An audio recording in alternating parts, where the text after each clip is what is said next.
This video has been in production now for a little over 2 weeks, and it definitely has a certain feel to it that I suppose correlates very well with the new moon that we just experienced on December 1st, it now being December 3rd. I do feel as though this video has a resemblance to the experience of sort of new moon like energy in Sagittarius, sort of being a very directional, I suppose. There's a feeling of directionality that's manifesting here, that's sort of being realized within myself. It's realizing a vision that I've had for a while, and I have really experienced what feels like a struggle internally for a long time, because this vision just has felt for all that time sort of untenable, out of my reach, intangible, lofty. It's just really interesting how in this moment, in sitting with the video prior to its sort of completed finalization and posting, is just this feeling of really stepping into the vision consciously and intentionally, even though there is fear, even though there is overwhelm, even though there is uncertainty and to some degrees insecurity about the personal capabilities here, and continuing to process through those feelings and thoughts as they appear to arise, and yet holding compassion for myself, holding grace for myself, and gratitude, and trust, and patience. And there's so much more to come. There's so much more to come, and I feel so appreciative. So appreciative. Oh, and the other thing I'll say really quickly is for some reason, the beginning of this video, the segment, I had issues with technologically. The QuickTime Player app that I was using to film both myself and the screen wouldn't save the footage properly. So I had to go and sort of re-record those segments on different devices. So it looks a little bit off, and it might sound a little off, and that's why I wanted to try and save that footage rather than just deleting it because there was a technological issue saving it. Okay, so there have been a couple articles I've seen, or I've seen headlines regarding the demolition of a property here in downtown Troy. I've read one article about this, but the headlines keep coming. There keep being headlines about this particular demolition. And when I read the first article about this, and I looked up where the property was, there wasn't really anything that stood out to me in that moment that sort of threw me or landed with me in any particular way that I felt any gravitation toward exploring it any further. And yet, since I have continued to see headlines regarding it, that has sort of changed, and I've become a bit more interested in digging into the gravitation that's coming through here. And so I have this other article queued up, and I also have the Google Maps queued up for this particular property. But what I find interesting is I don't remember if it's the headline specifically or perhaps the subtitle, but somewhere along the line today, I saw in regards to this other article that I have queued up that the demolition was perhaps rushed through, the process being sort of rushed through ahead of the planning board having some participation in the process. And so I looked up, I forgot actually, I have forgotten that there is a planning board meeting today. On the agenda, they have this particular property listed. Let me just check really quick, but I'm pretty sure they had this property listed as part of their agenda. Oh, okay, no, excuse me. It's not this particular property that was demolished. It's a property development. As far as I'm consciously aware, and I have not actually been following this development, the King's Landing 2 development. There's some connection here between the King's Landing 2 development by the developer BDC, which I came to become aware of, if you will, today. I don't know that I've heard of them before.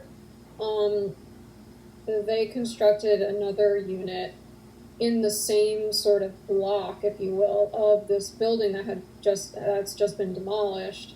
And on the agenda tonight for the planning board is their sort of second iteration of that particular building development. So it's the King's Landing 2. And so what's also really interesting is I scanned through some of the photos in this article that I haven't yet read about the demolition. I wondered to myself, is there some development going on there? Because it's actually not, from the aerial view on Google Maps, it doesn't really look like that big of a plot to build a whole new sort of apartment unit. And so I found that really interesting, and I'm not quite sure where the King's Landing 2 property development is intended to happen and be placed, but that's part of this exploration, I suppose, is to become a bit more aware of what appears to be happening in this sort of vicinity of downtown Troy, and specifically in regards to BDC, who I had never heard of before. Okay, on that note,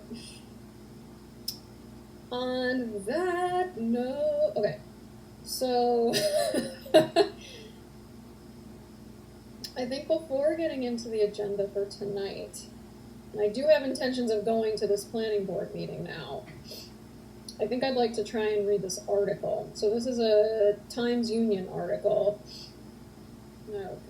By advertisement, even though I know you'll pop up again.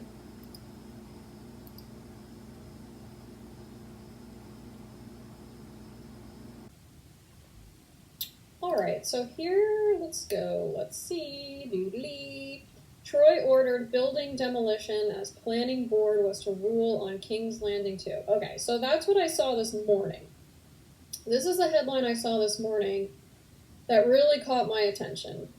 So, okay, so city engineer said 2129 Fifth Avenue had to be raised to protect construction site workers.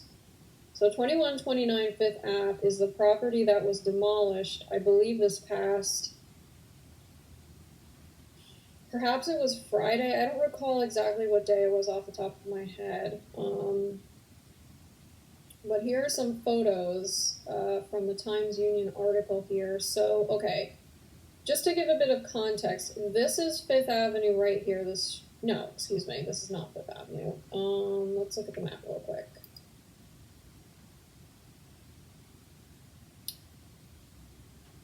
Alrighty. So where we're looking is right here, sort of this corner plot. So it is Fifth Ave. So here's Fifth Ave, and then on the south end is Federal Street. And as far as I'm aware, and this may be inaccurate, I believe this building right here is sort of considered King's Landing 1, although I may look into that a bit just for accuracy purposes. But if we zoom in a little bit here,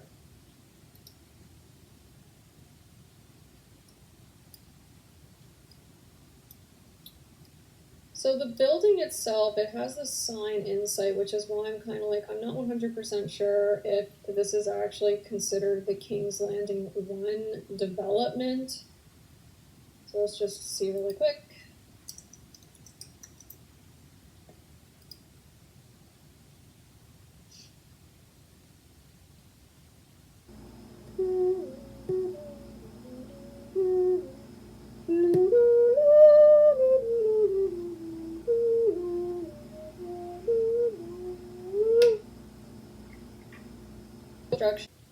King's Landing 2, the King's Landing 2 project, which would be situated behind the current apartment Landing 1, then King's Landing 2 would be behind, which demolished property right here. Church. It's a little unclear. I don't have conscious awareness currently of what is still presently existing there, except I believe there is this property still standing. But it's just predominantly this corner plot, which does not look big enough to house anything similar to this megalithic size, unless it was going to put in something sort of more similar to this property here. Okay, so the King's Landing 1, now known as Insight, at 10 King Street. So it is that building.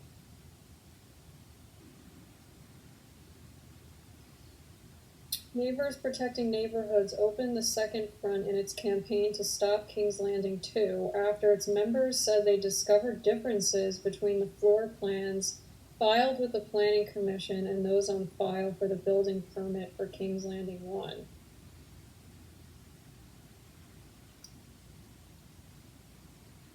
But this is the back of Insight, King's Landing 1.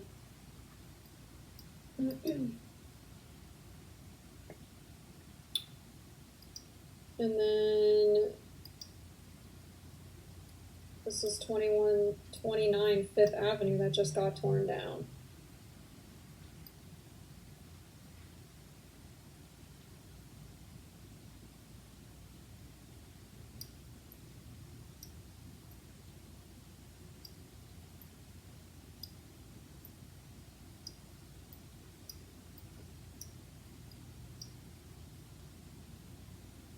So this looks like, is this 2129? No. Okay, so this is the building in the picture. I don't know what's going on with this building. It looks like there's some kind of work being done. Okay, so this is the picture that raised my attention about BDC. Because of this fencing here, it's unclear. It kind of, so this is looking down Fifth Avenue here, if I remember correctly. Yeah, so this is looking down Fifth Avenue. What is this building then?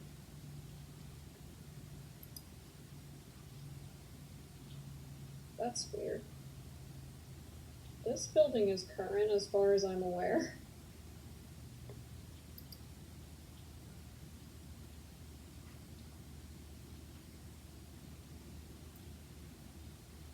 Okay, well this picture is as of August of 2023. I mean, it looks like that's the beginning of this. I don't know that I've seen that building. I'm gonna have to take a look because now I'm really confused. Okay, so here's a picture of August of 2023, and there is fencing here. BDC. And this is 2129 when it's still standing. So it does look like BDC sort of has it wrapped around perhaps even the end of the last building here. And if that's the case, then I suppose if it's wrapped around all the way over here, perhaps this parking lot connects to this property here. So theoretically, I suppose BDC would be the owners of this entire corner plot here all the way to the parking lot. So I'm not quite sure what their intentions are with these two buildings, but I'm not even sure if they're vacant or structurally unsound. All right, let's get into the article here. BDC Group, the developer of King's Landing 2, had proposed demolishing 2129 Fifth Ave in a site plan revision for its apartment building before the city ordered an emergency razing of the vacant residential building Friday, citing safety concerns. I'm not sure what this is in reference to. The city ordered the demolition and issued a stop work order on the foundation construction. I'm not sure. Foundation construction of King's Landing 2, perhaps? But it's interesting if that's the case that they would begin construction while these other buildings are currently standing there on site. Unless this was sort of the intention all along. But if they had site plan approval and were beginning construction and own that entire plot up until the beginning of the church property, then why wouldn't they have raised the buildings? Like, why wouldn't the buildings have been raised already? What was keeping the buildings there in the first? I guess what was keeping the buildings there? Yeah, if they had continued the foundation work for King's Landing 2. Cosmo Marfione, managing partner of the BDC Group, said in an email statement Monday, which may have been yesterday. So at that meeting, which I imagine is this August 2nd inspection with their engineer, at that meeting, we plan to ask for authorization to demolish the building and move the apartment units associated with it into the main King's Landing 2 building. Well, that's great, but how long would it have taken for the building to be constructed and habitable? The loss of the building at 2129 Fifth Avenue, along with a new freestanding building that had been planned to adjoin it, requires the BDC Group to increase the number of units planned in the main King's Landing 2 building to keep the overall project financially viable. What? I don't understand. The loss of this building, along with a new freestanding building that had been planned to adjoin it. I don't understand what that means. At Tuesday's planning board meeting, which is tonight, I believe, the one tonight, as originally planned, we will present the board with our plan to increase the number of units in the main building from 52 to 62 with an accompanying decrease in total bedrooms from 100 to 90. Yeah, I don't quite understand. I mean, maybe this will be clarified a little bit more. But it does kind of, I don't know, there's something about it that, requiring. Now it's requiring as though it's an imposition on the BDC Group to increase the number of units planned. To keep the overall project financially viable. Like, it just so happens that this building is unstable and is knocked down. Now we need to increase things to make us financial. What? Yeah, it's unclear what the intention was sort of originally, if you will, in terms of this property's development.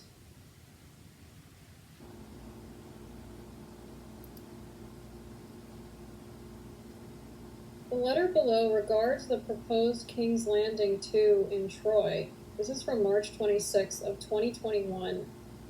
The League, Preservation League of New York State. The League urged the Planning Commission to declare that the proposed project will adversely affect the National Register eligible historic district and to reject the developer's initial environmental assessment form for a fuller environmental impact statement. Happily, the Troy Planning Commission supported the neighborhood and Preservation League's position and rejected the EAF at their meeting on Thursday, March 25th, 2021. The 5-story, so this, as of 2021, the 5-story, 62-unit building. The Preservation League is New York's statewide historic preservation nonprofit.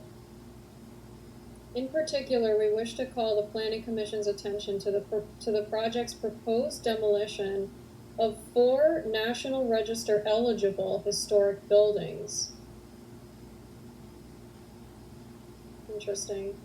The New York State Historic Preservation Office declared a National Register eligible historic district along 5th Avenue from Federal to Jacob Streets.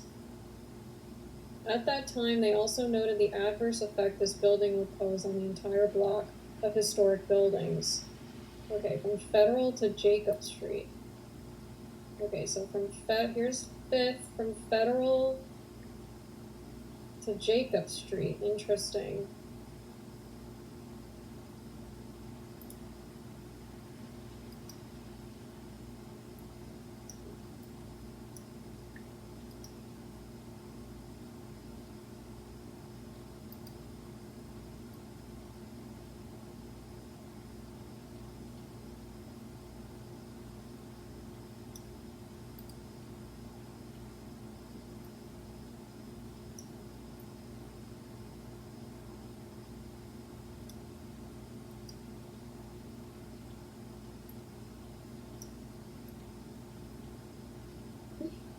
Interesting. Here's a sign. Save our neighborhood, stop King's Landing 2.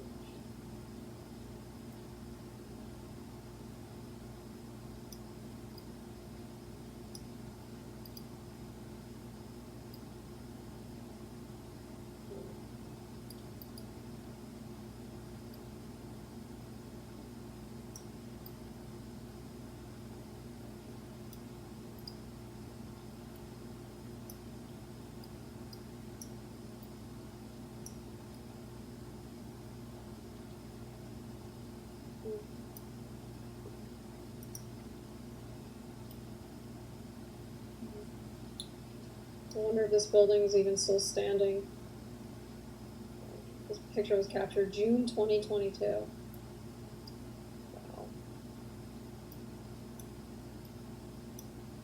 The Planning Commission must issue a positive declaration of adverse effect as part of its State Environmental Quality Review Act responsibility.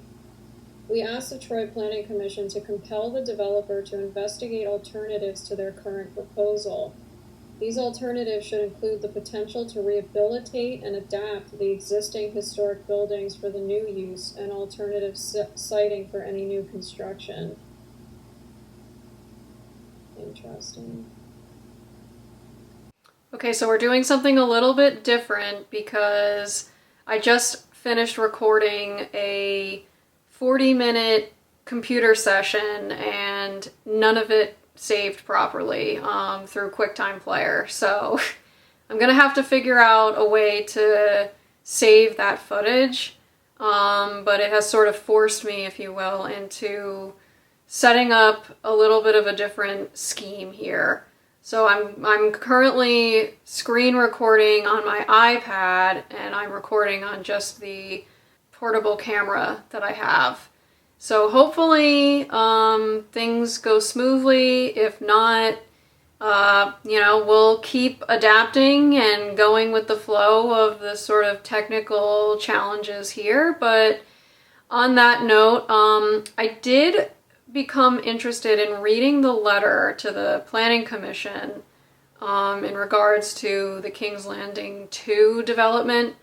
I sort of felt myself gravitating to, quite honestly, digging back, looking back into sort of the history of this project. And I've done it, I believe I did something similar a little for the 1818 Fifth Ave project, which is sort of just down the street, if you will, from this 2129 demolished building and potential site of this King's Landing 2 development project. And so I'm interested in doing that. It looks like there's probably a couple planning commission meetings where this is sort of first addressed. I'll probably have to spend a little bit of time going through all the agendas to make sure that I have somewhat of an accurate timeline in the history of this development. It looks like, according to this letter, that there was a meeting in front of the commission as early as March 25th of 2021. So this project has kind of been in the purview of the planning body for several years and is again going to be going in front of the planning now board later this evening. So I think at this point, it's about 2:30 and the planning board meeting is at 6. So for now, I'm kind of feeling like just exploring a little bit of what the planning board materials are for tonight's meeting. And then also I'm interested to see what other projects are going to come before the planning board tonight. So I kind of think that's the way I'm going to move at this point, and then sort of keep in the back of my mind, sort of notating to myself that, to perhaps at some point look a little bit further into the history of the history of the King's Landing 2 project, and perhaps even take a walk to sort of take some footage of the area as it currently stands.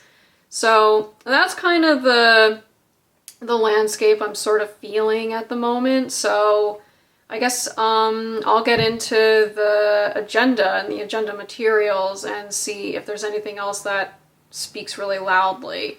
The recording of me is probably to some extent going to largely be, or it's going to be a lot of me sort of looking down, which is me looking down at the iPad. So let's see here. Okay, so Troy, New York, Planning Board agenda.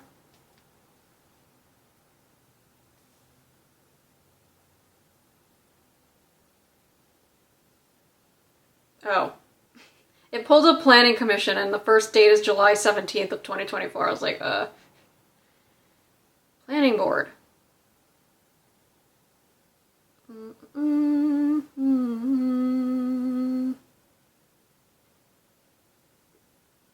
Okay, November 19th. Here we go. Here we go. So there's a lot of old business today. And at the very end we have here the King's Landing 2 project. And then there's some new business as well that looks... okay, so then there's some new business. So, okay, King's Landing 2, we have here, the applicant, BDC Holdings, Inc., is proposing a revision to the site plan that included the construction of a 5-story, 18,000 give or take square foot building, and the rehabilitation of 5 existing residential buildings. Okay, and the rehabilitation of 5 existing residential buildings, totaling 52 residential units with modifications. Okay, so that seems like it was a 5-story building that was then going to be abutting the rehabilitated 5 residential units that are current. Okay, so the revision calls for the elimination of 2 buildings on the site Due to utility constraints and unstable building conditions, in their place will be a screened location for utility infrastructure and pedestrian courtyard.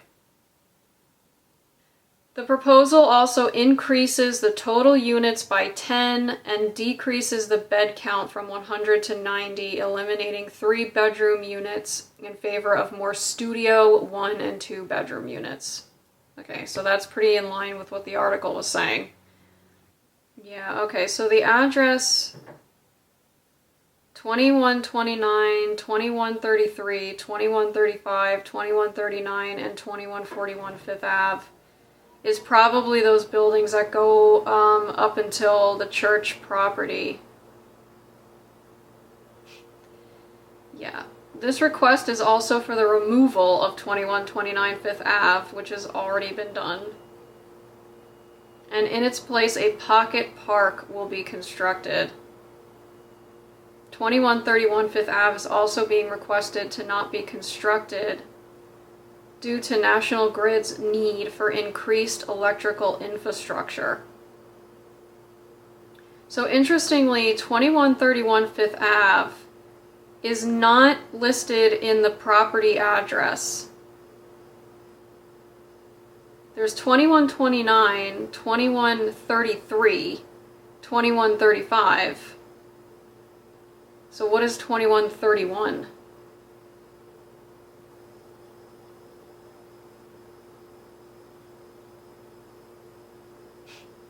I love the emphasis on as allowed by zoning. 2131 Fifth.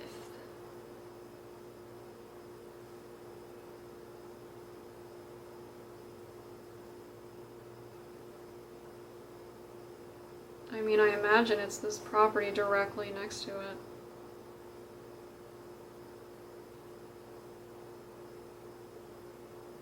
Okay, so maybe where this garage is. Utility company has recently advised that a larger transformer is needed to adequately power the building. Is that to power the building with 62 units as opposed to 52? It's really unclear.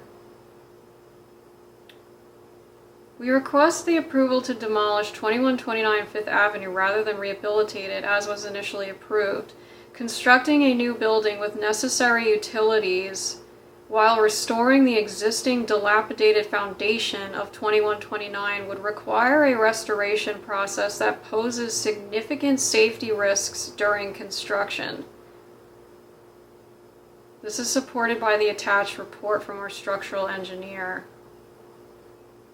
Well, perhaps it poses a significant safety risk while you're simultaneously working on the foundation of King's Landing 2 in that sort of vacant lot. I mean, I'm not an engineer, but I don't really understand. Reducing the number of bedrooms results in fewer residents, but it's increasing the number of units. So it's reducing the bedrooms by 10, but it's increasing the units by 10. I imagine that each unit has a bedroom, has a bed. Whether it's a studio, 1-bedroom, 2-bedroom, it's gonna have a bed. I don't know. The math on that, you know. Okay, so November 14th. Colton Hill. I love when, like, you can't even spell the guy's name right. Coalton. Come on now. Okay, so if I'm understanding this picture correctly, this is the back. No. I don't know what this is a photo of.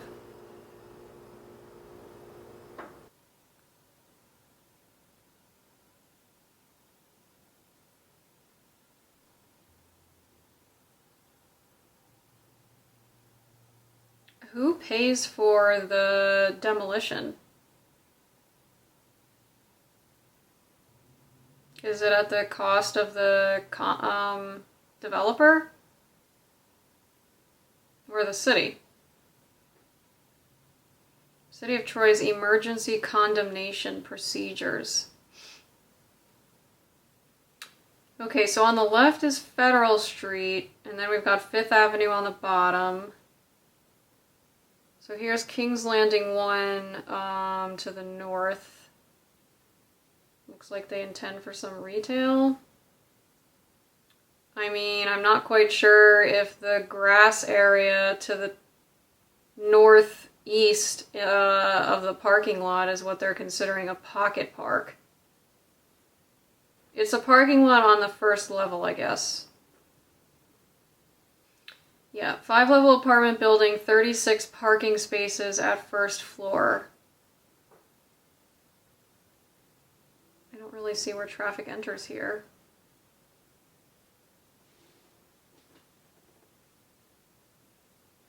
Okay, so the exterior basically looks exactly the same.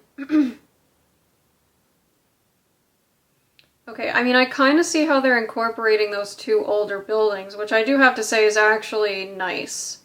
I don't know that okay, I do see a difference. So the previously approved did have the other two buildings, the 2129 and I imagine 2131.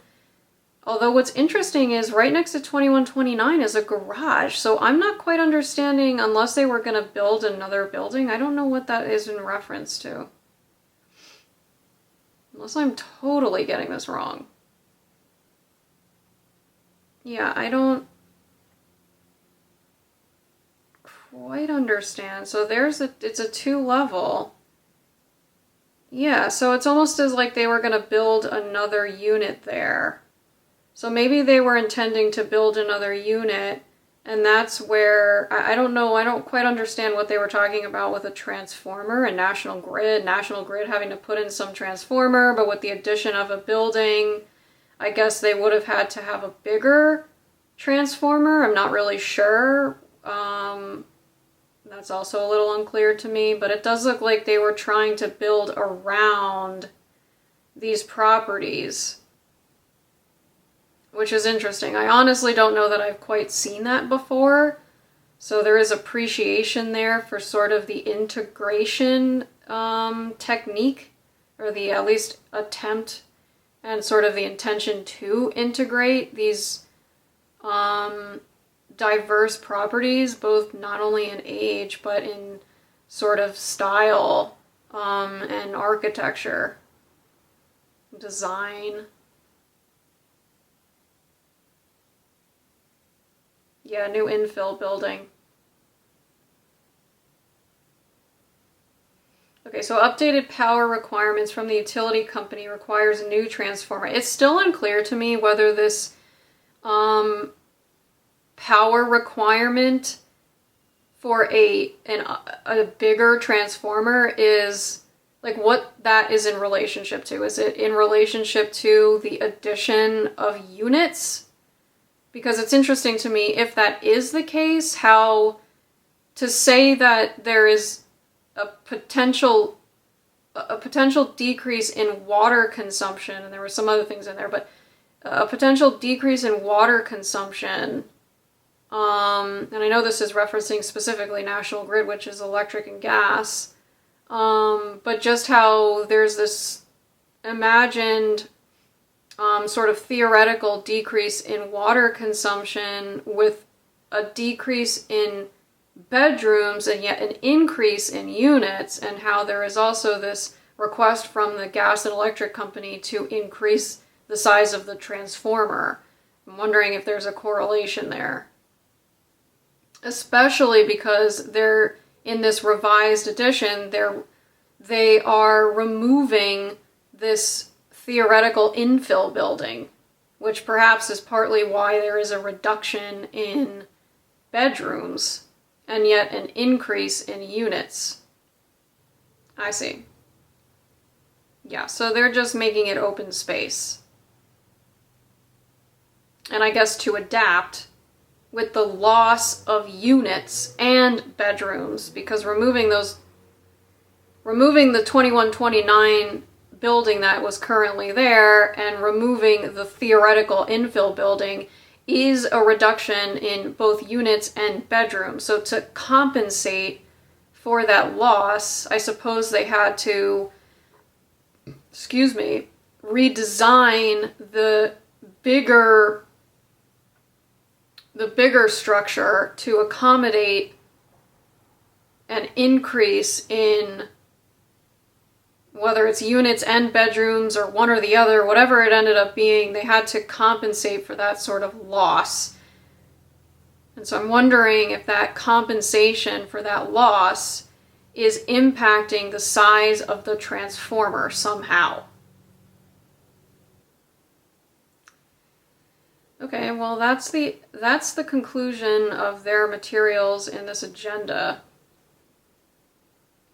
It'll be really interesting. I'm really interested to see how this presentation goes and how the conversation goes with the planning board, especially because it's still a newer planning board. They're still sort of getting their feet wet, if you will. And I think at this point, I'm probably going to move on from this project focusing specifically on this project, to see what other projects are going to be talked about at this planning board tonight, because it looks like there's a lot on the agenda, so...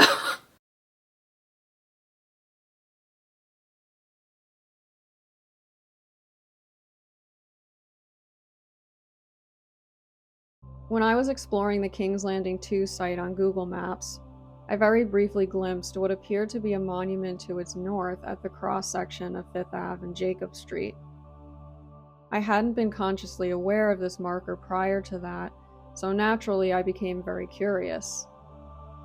In my second walk to the area on that cloudy Saturday, I specifically went to that area first, and what I found was a 1992 monument honoring the 500th anniversary of Christopher Columbus landing in a new world.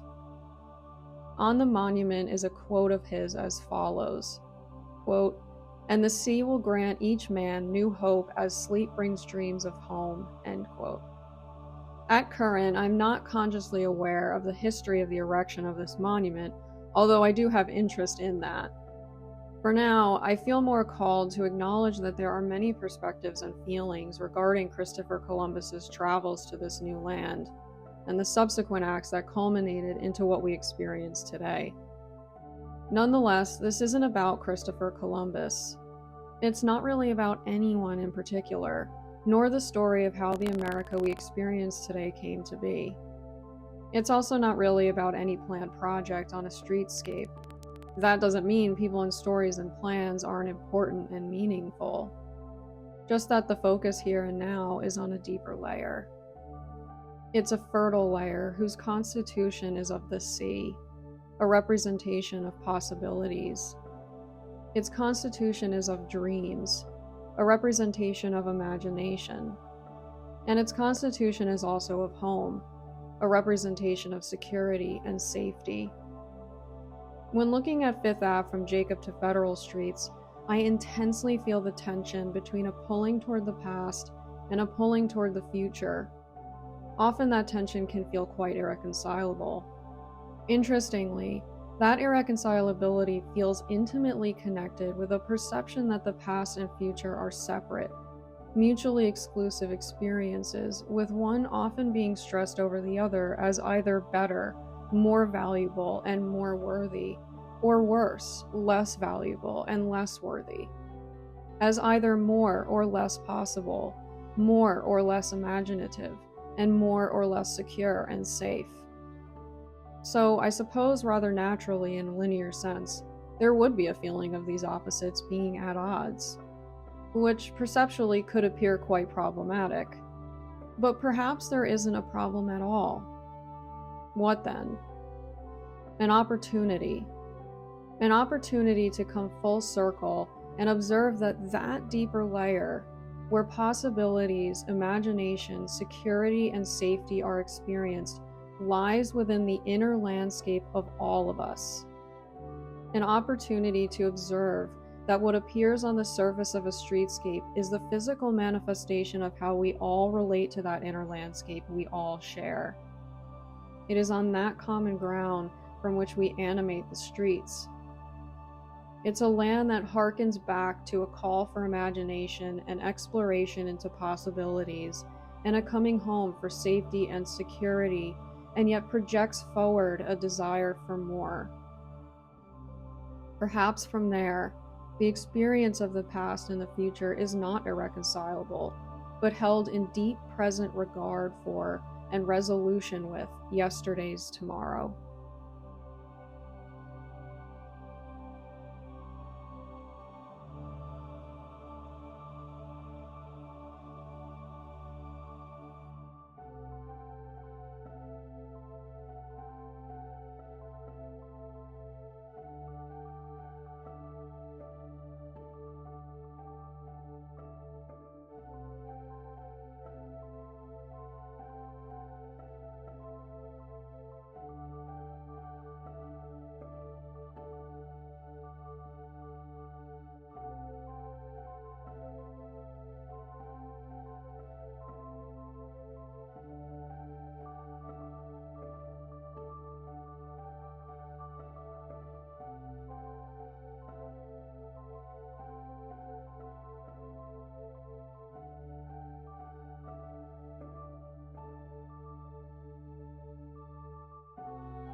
Alright, so let's see what else is going on here. I guess I should have...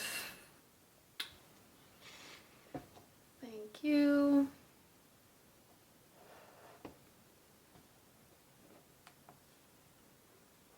Alright.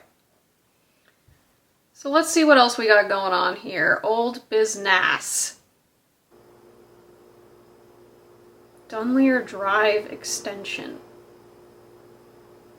Dunleer Drive. I wonder if that's... I bet that's that cul-de-sac. Dunleer.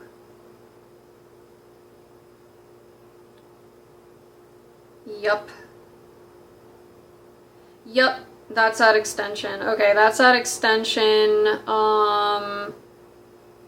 Okay, I talked about that in a prior video too. I don't recall exactly what the context of that exploration was. Maybe it was just a planning board meeting. But I do recall looking at this project where there's an intention to sort of build a whole subdivided residential streetscape, if you will, at the end of this cul-de-sac on Dunleer Drive. Well, it's not a cul-de-sac, but the sort of dead end. And this is all forested right now, and I think there might have been... Yeah, it's forested. There was some conversation I went into in the prior video about this, about... I think it might have had to do with sidewalks, but it definitely had something to do with the conversation between the fine line between sort of private and public property. I'll have to look back at that. Interesting to see that come back again. Yeah, that's right, because the prior planning commission was asking questions about bus routes and how close this was to a bus. Yeah, municipal infrastructure will be included within the proposed roadway.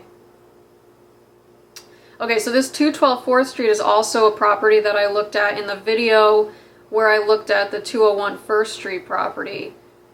I'm interested to hear the updates on these, because this was another property, this 212, I had taken a walk over to, and they had actually started construction almost immediately after the last planning board meeting. That's right, the 212 4th Street and the 201 1st Street were applications that came before the planning board meeting in their first meeting as a planning board. And that's when I took a walk over to those properties to get a little bit of current footage, and I saw that at the 212 property they had already started construction and exposing the brick more. And so I'll be interested to hear the update on that. What's the new business? 74 New Turnpike proposes the construction of a new road network, a neighborhood of 86 smaller-sized single-family rentable cottages on the former site of the recently demolished Leonard Hospital. Okay. Okay, 74 New Turnpike. I don't know where this is. Where are you? Where is this? Pleasantdale. Wow, this is really up there. This is like really, really... This is probably like the most northern Troy there is. Wow.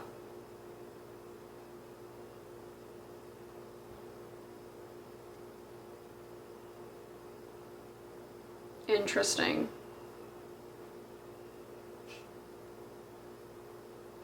Like the lone houses remaining. It's interesting because it actually is a pretty residential area, it looks like still.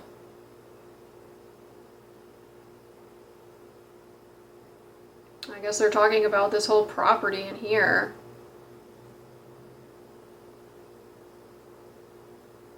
Oh yeah, it literally is right on... It literally is right on the border. Wow. Okay, so the site from the road, it like goes all the way back. I guess it goes all the way back. Oops. I wish I could get the layered view on this. I don't know how to do that on the iPad. Yeah, I don't know how to do that. But it looks like it goes kind of like all the way... Interesting. It must be pointing to what used to be the hospital. But I guess it goes all the way in the back.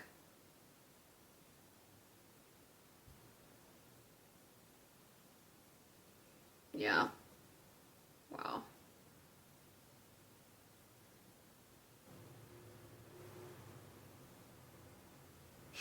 Damn. Ugh. Gotta take a deep breath on that one. This is gonna be some planning board meeting. And then you have like the houses. It's interesting because this is like, I could say the same thing about the integration, that it's like integrating the current homes. The homes are like in this cutout enclave is the word coming through. Is there going to be any sidewalks? No sidewalks? Well, we've developed the ring road around for walking, so it wouldn't be necessarily sidewalks as much as it would just be, this is meant to be like a small enclave. But this sort of cutout space where these houses are being enveloped. Who's the developer? Gulfstream Developers. Alright, well, that seems like...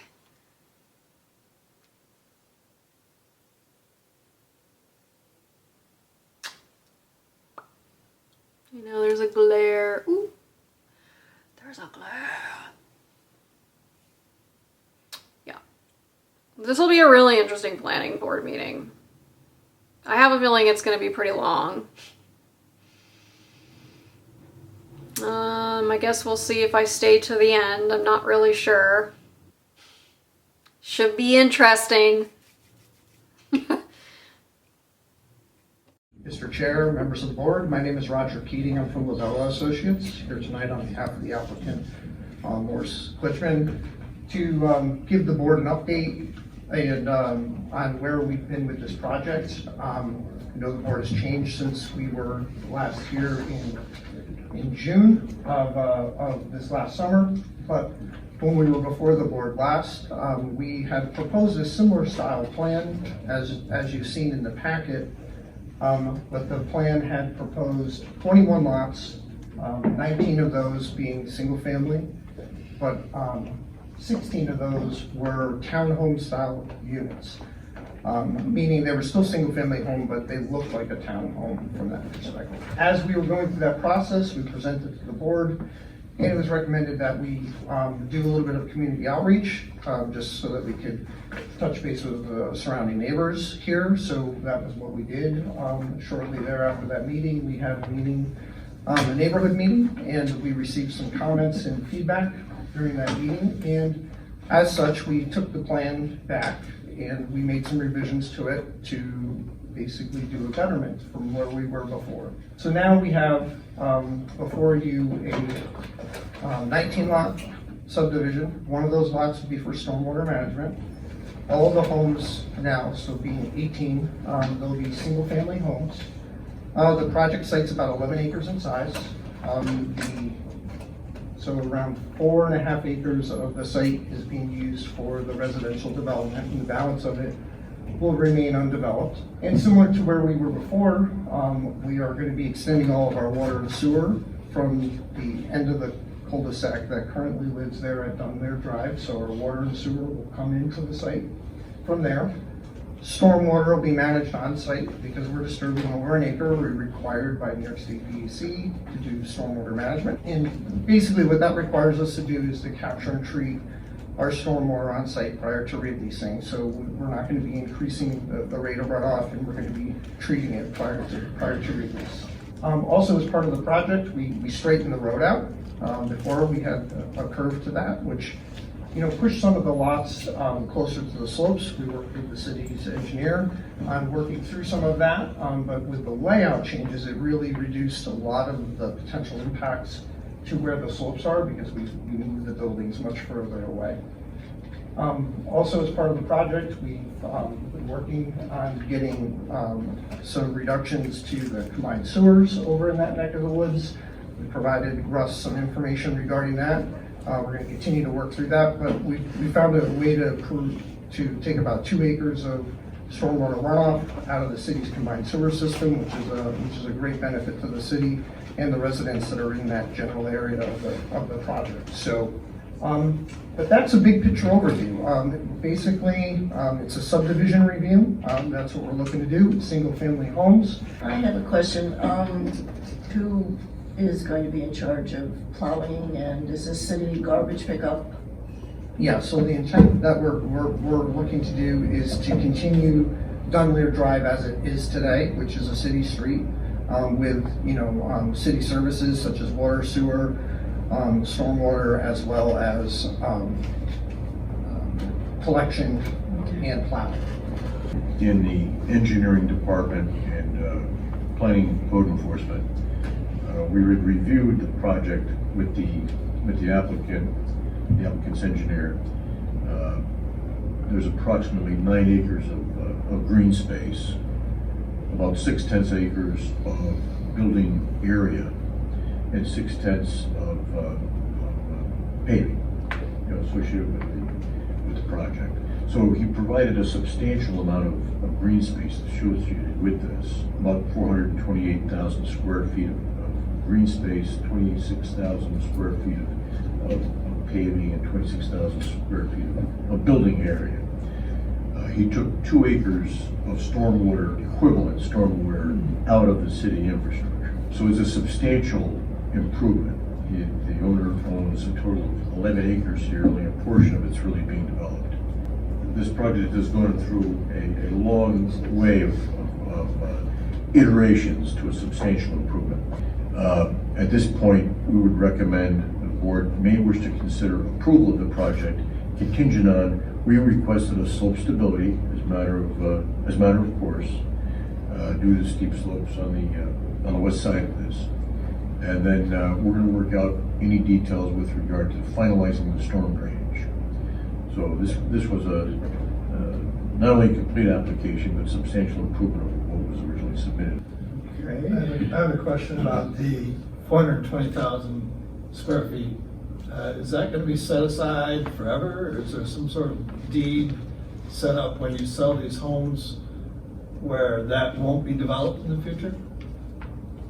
We have not looked at deed restrictions or anything like that, but these areas in the darker green that you would see here, like the lighter shaded green is the individual's backyard, so we'll certainly don't want to, take away from their ability to do swing sets or, something like that in the backyard.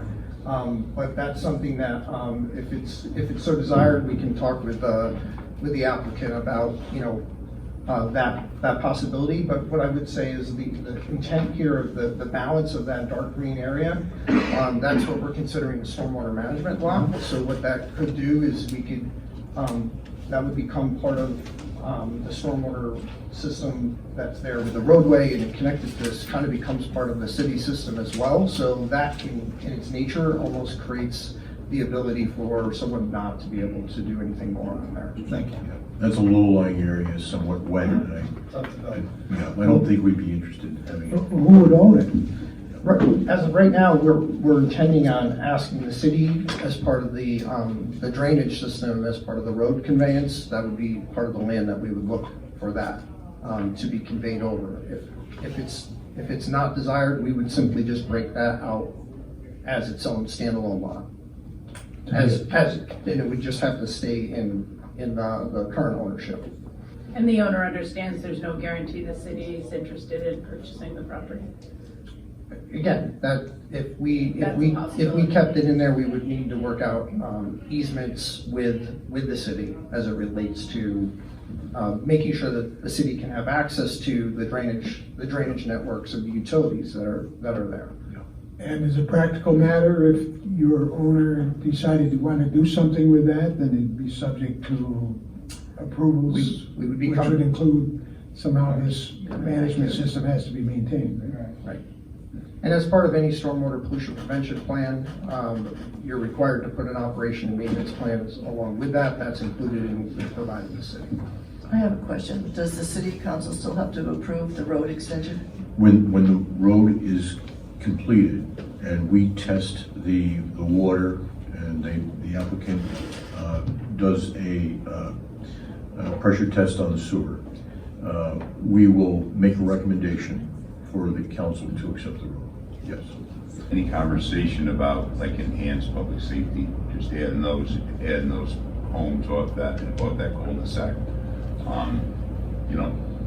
Speed limit signs, stop signs, slow children, all that kind of stuff. I mean, that there's a ton of walkers up there. It's people walking their babies and walking their dogs and all year round. You know what I mean? So. With the limited length of roadway, for that being a dead end, we don't normally restrict, because just the fact that it's a dead end street and a short run. But that's something that we will evaluate, I think, with the applicant's engineer. I live right adjacent of his development here. It's about 35 to 40 acres up there. Ross was there at the time. I have a problem with this, with the sewage coming to my house. It happened twice so far. There's a runoff comes to my house, to my backyard. I'm $40,000 in debt for the first time, second time now. You go down the hill, like he said, that is a hill, access down, but you would have to make a grade of hill going back up to it. I mean, to this here, where he is, that wetland is, my house is all wetland there, probably maybe 2 acres of land or wetland. During the springtime, it gets wet. I can't even use my yard for nothing, can't do nothing. How long is this gonna process is trying to do this? I lived on Sherman Ave, I watched this Camels Ave, I listened to all the noise, the dust. I couldn't open my house all summer. I can't imagine what's gonna be like up here for these people who live there, what's gonna go on there. I can hear it down here now from my house. He says he's gonna bring fire trucks in there and garbage trucks or any kind of trucks. I worked for the city for 27 years. Getting money down these streets down there with a garbage truck or a fire truck, they're gonna have a problem getting out and out of there. Especially if there's something else, there's cars in there, houses are in there. Like he said, there's people there, walk their dogs. Kids are running around in there. There's a lot going to, process in here. I live on Dunleer. My biggest concern is, are they gonna do any monitoring while they're running all this construction, all this heavy construction? When these plows, just the simple plows come by, you can feel the shaking in the house. With all this construction, what's it gonna do to our infrastructure underneath, the water, the electric, everything we have is underground. That's my biggest concern is, I don't wanna get into something where I'm paying a big fee because these guys are constructing and they're not monitoring what's going on. Anybody want to address that? Any project within the city of Troy, our infrastructure, we had a problem with a water line on Sauce Avenue. And we dug that line up, cast iron. It was dated immaculately imprinted on it, 1811. Is that something? That's amazing. It's amazing. But Troy was the source of innovative steel manufacturing a long time ago. We have 150 miles of sewer line. We have 150 miles of water line. Replacing, if we have a problem, there's a total of 74 men and women in the Department of Public Utilities. And we are experts in dealing with water main breaks of all sizes, sewer issues of all sizes, in all conditions, without being presumptuous. I'm not going to sit here and tell you, at some point in time, that you're not going to have a water main break. They happen at a moment's notice for a number of reasons. But we interface very closely with the contractor when they build something like this. You are going to feel vibration when this is built. You're going to experience that, but for a limited duration. Once this is over, this area is going to be landscaped. It's going to be seeded. It's going to be sufficient for the city to take this over. We inspect this every step of the way. So, could you have a water main break after this project is done? Yeah, Absolutely. But I do got to tell you, I don't want to be in a position where we're stopping development or the advancement in the city because of the concern for having a water main break. I mean, it's inevitable, stuff does break, Yeah, okay? yes. My concern is that these guys Yep. are gonna do this construction. Yes, And with all this, I don't want to eat the bill for some repair that has to be done. If it starts in the road, it comes into my house. Now, into my house, I am responsible for that. I don't want to be responsible for something that they're disturbing down the road. You know what I mean? when any project goes through, there's a huge amount of controls that the city undertakes, both water department staff and sewer department staff. We stay with this project. At some point in time, there's either engineering or engineering staff, code enforcement staff, water on site, sewer on site. So we do that with every project, just to give you and the residents a comfort level, wherever that might be, commercial or residential. And I'm not going to sit here and tell you you're never going to have a problem. If that occurs, we deal with it immediately. And we have, where it's the applicant's responsibility, we have them address it. That's my biggest concern is if we have an issue that it is addressed. Yeah. If it was their disturbance, they are responsible. We are concerned with that too. And we have a mechanism, we have an internal built-in mechanism to address it. All right, thank you. Thank you very much. Laura Ryder from TAP, representing Chris Schrader, the owner of 212 4th Street. This is our second time back. The green space that currently has a large pine tree on it it's his yard essentially, and that will continue to be, open green space. It's actually donating that. That will be our Christmas tree in Troy this year. It's being cut down very soon. Made it to 212 4th Street. another sort of community, perhaps event space. Looks like it's already under construction here. I believe the parcel is this building here, plus this green space, with the proposal adding another floor, which might be a bit higher in elevation than this neighboring building here. I don't know by how much though. Got another angle of the building here. This beautiful tree, which under the proposal will be removed.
They're here to address a recent revision to the previously approved site plan.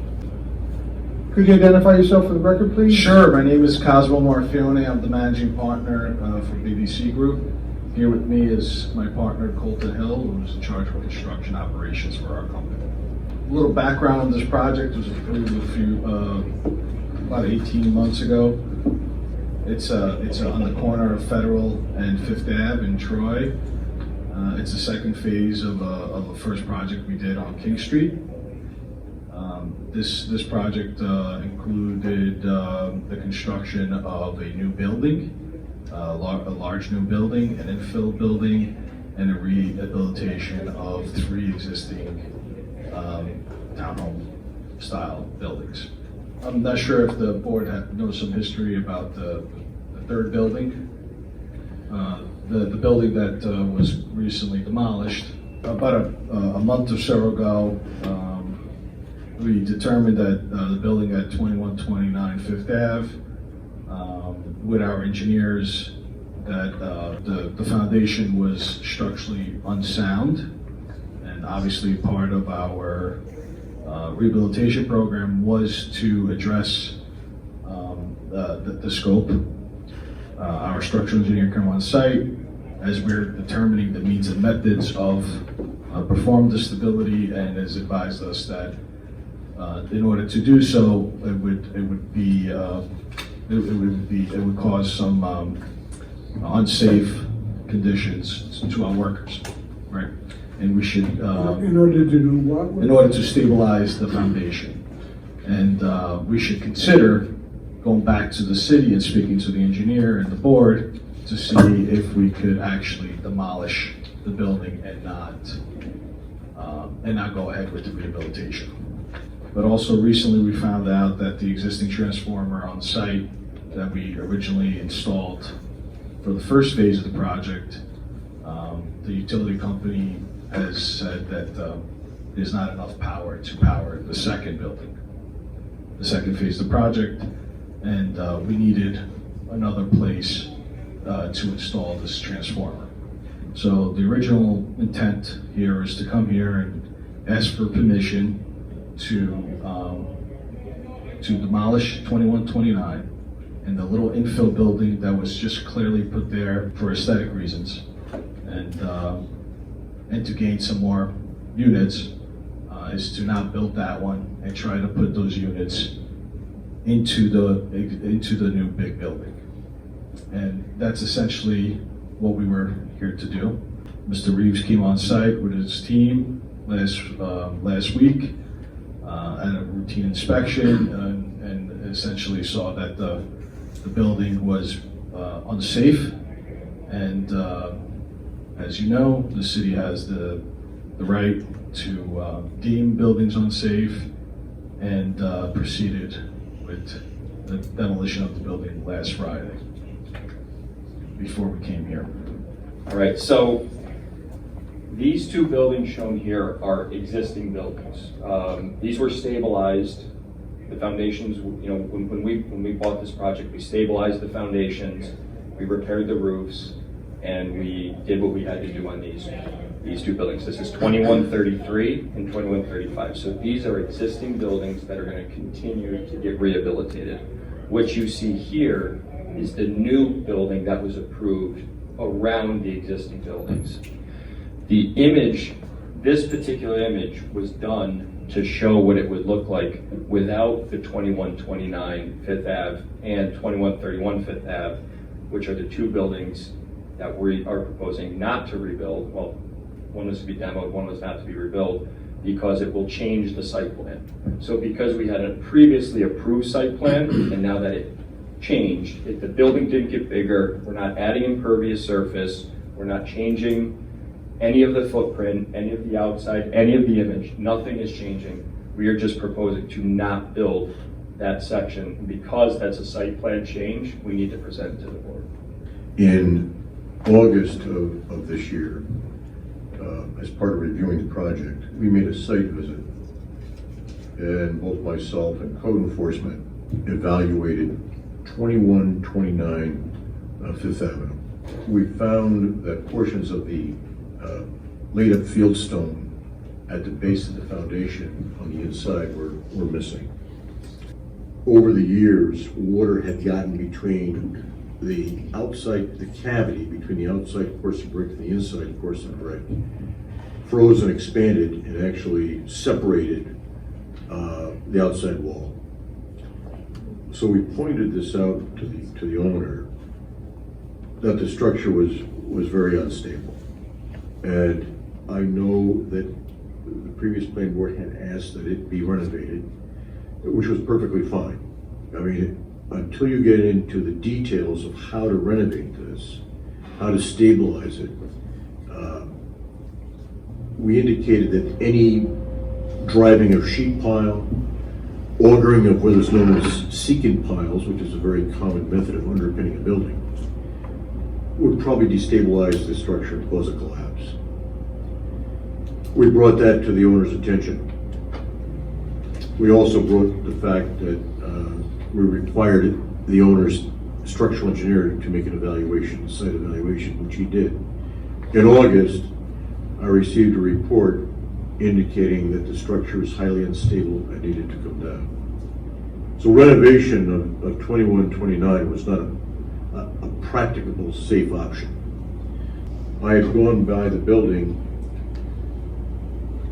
on Thursday of last week, and I found the outside wall substantially deformed. The contractor had excavated adjacent to the foundation, and we inspected the site and told the owner that this is a highly unstable, dangerous condition that required the immediate removal of the structure. His engineer concurred with our findings. So at the end of the day, that although they were here today to have approval for the structure to be removed, we had to curtail that because of the public safety implication.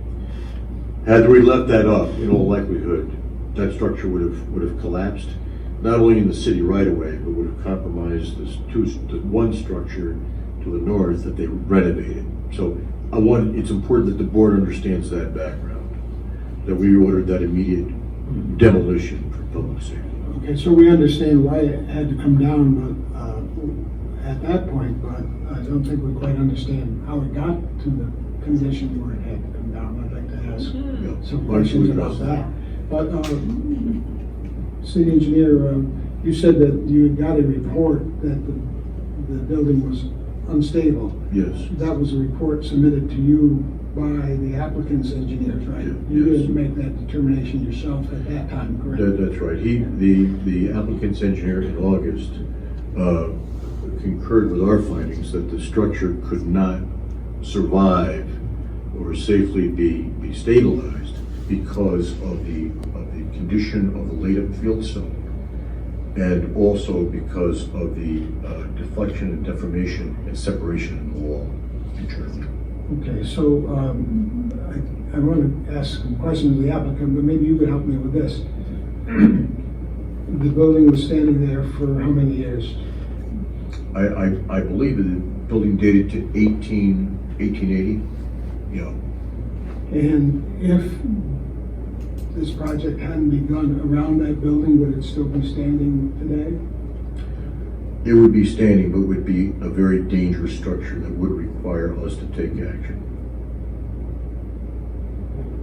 Just so I can understand the history here, you had previously gotten approval for this whole project, but as a condition of it, you were to leave 3 existing buildings, 4 basically, I think, right? 3 plus 1 could come down? 3 and we agreed them. Yes. And we, I don't know if you know some of the history of this project, but we started the approvals in 2019. And our initial, we've had structural engineering reports, we've had architectural engineering reports telling the board that these buildings were dilapidated, unsafe, and the previous board did not want to consider the removal of the buildings, and we just got creative enough to try to salvage these, and we warned the board that these are buildings that they'd be very, very hard to salvage. Okay. Well, a small effort compared to the overall effort of building a project, correct? It's a small effort. It's compared to the scale of the project. Saving one building would not be that much of a burden, would it? It actually, yes. It's to the contrary. That saving these 3 buildings costs were enormous. It almost did not make the project viable. In the spirit of cooperation, and in the spirit of trying to preserve, getting the approval, and trying to preserve, and trying to listen to the neighbors, and trying all these other things, we've attempted to save these structures, and we've done a great job with the 2 buildings that are there, and we spent a lot of time and effort engineering ways to stabilize the foundation of the other 2 structures, and stabilize the framing, and try to design something that allows that belongs with these 2 buildings. And unfortunately, we pushed the envelope. Would it be correct to say that it would have been cheaper to build a new building in that space rather than to try to save that building? Yes. There's a solution. And I guess the only other question I had was cheaper and safer. And safer, okay. So the engineer, city engineer said that the morning that he had to declare this in imminent danger of collapse, your crews had been excavating next to the foundation, correct? Part of the thing that we need to understand is there's stabilizing buildings, and then there's building 1.5 inches away from that building. Any effort that we could have done to build the project that we were supposed to build is why these concerns came about. It wasn't if it could have been stabilized, it is, can the new project be built in the manner that it was approved? And that's where these questions became. So in this building, we had to expose portions of the foundations so that we could, further inspect what we're going to do, so that when we came to this meeting, we could have answers. Because the first thing I would expect a board to ask us is, did you run through every measure possible to make sure that this was exposed, or that you had the data you had? When we started exposing that foundation to see, okay, we saw loose laid stones, missing stones, cornerstones, 12 inches, 13 inches down. We started removing as we went down, which we had equal pressure on both sides. Under the guidance of our structural engineer, we started removing soils. And as we got further down, the building looked worse and worse and worse as we exposed it. So we didn't go in and cowboy out dirt. We had an engineer involved, we were in communication with the city, we were in communication with the engineers as we exposed the building. And as we continued to do our investigations, it only solidified our initial findings. In your whole preliminary description of this presentation, you repeated at least 5 times minor revision, minor revision, minor revision. Is there some legal significance to that? I'm just wondering, is there a reason why you keep emphasizing minor revision? Does that trigger something different for the planning board in your view, or it's just what you think it is, minor? It's just what we think it is. My name is Drea Lyanza. I'm a member of Neighbors Protecting Neighborhoods, which is a group that had been working on this Kings Landing 2 negotiation for several years. How could this have happened? After years of negotiations and compromise, the concerned residents of the Fifth Avenue neighborhood finally got a few concessions from BDC Group about the Kings Landing 2 project. The most important factor was that the houses at the end of the block would be kept standing, providing housing as they had done for over 100 years. We've provided you with packets documenting our 2-year campaign. In the last dozen years, 8 houses have been demolished in the neighborhood, affecting its character and stability. We worked very hard to have the BDC Kings Landing 2 project avoid further deterioration of the neighborhood. The agreement between BDC and the Planning Commission was that 3 of the 4 houses would remain standing, incorporated into the project, continuing to be homes for Troy residents. There would have been a total of 4 townhouses in that project. Now there will be only 2. Again, a change in character for the neighborhood. One of the houses that BDC had promised to keep standing has been hastily demolished just last weekend as an emergency. Nobody in the neighborhood knew about this until the night before demolition was going to happen. Surprisingly, BDC already had plans to replace not only that building, but the one that was supposed to be next to it with a courtyard. It looks like the plans to demolish were not an emergency, but made well in advance. This doesn't pass the sniff test. Barb Nelson from TAP, that is part of our group, said that everything that Russ describes in terms of the engineering report is correct and typical of a building this age. But if they had any sort of decent engineer in the beginning of this project, then they knew all this and could have been implementing strategies to remedy the stability of the structure. For example, no one with any sort of experience would have excavated directly adjacent to that building. The structure should have been shored up on the inside temporarily, so sheet piling could have been installed without rattling it loose. It's an old building with dry mortar, but there's really nothing unique about it. It could have and should have been stitched back together. Paul says, BDC touts elimination of another vacant building in Troy as an advantage of the revision. They failed to mention that the building was occupied before they acquired it as part of the Kings Landing plan, and that the length of time it has been empty was due to their slow progress, not because there were no tenants there. Neighbors are furious that BDC's obligations to maintain the houses have been so carelessly disregarded. I'm a neighbor on the other side of Fifth Avenue. I'm part of the neighborhood group that has been involved in this project since the beginning. And I must tell you, ladies and gentlemen, that I'm not at all surprised by the events that happened. Mr. Reeves, if the city determined in August that there was a problem with the building. May I ask you, why was BDC allowed to proceed with the excavating of the land so close by it? I personally was unaware that the excavation took place. I think it was done as part of the foundation evaluation. This is what I surmise. It was done as part of the foundation evaluation. The proposed structure was to come very close to the existing building, 2129. Understand, my responsibility is the health, safety, and welfare of the public. I take that very seriously.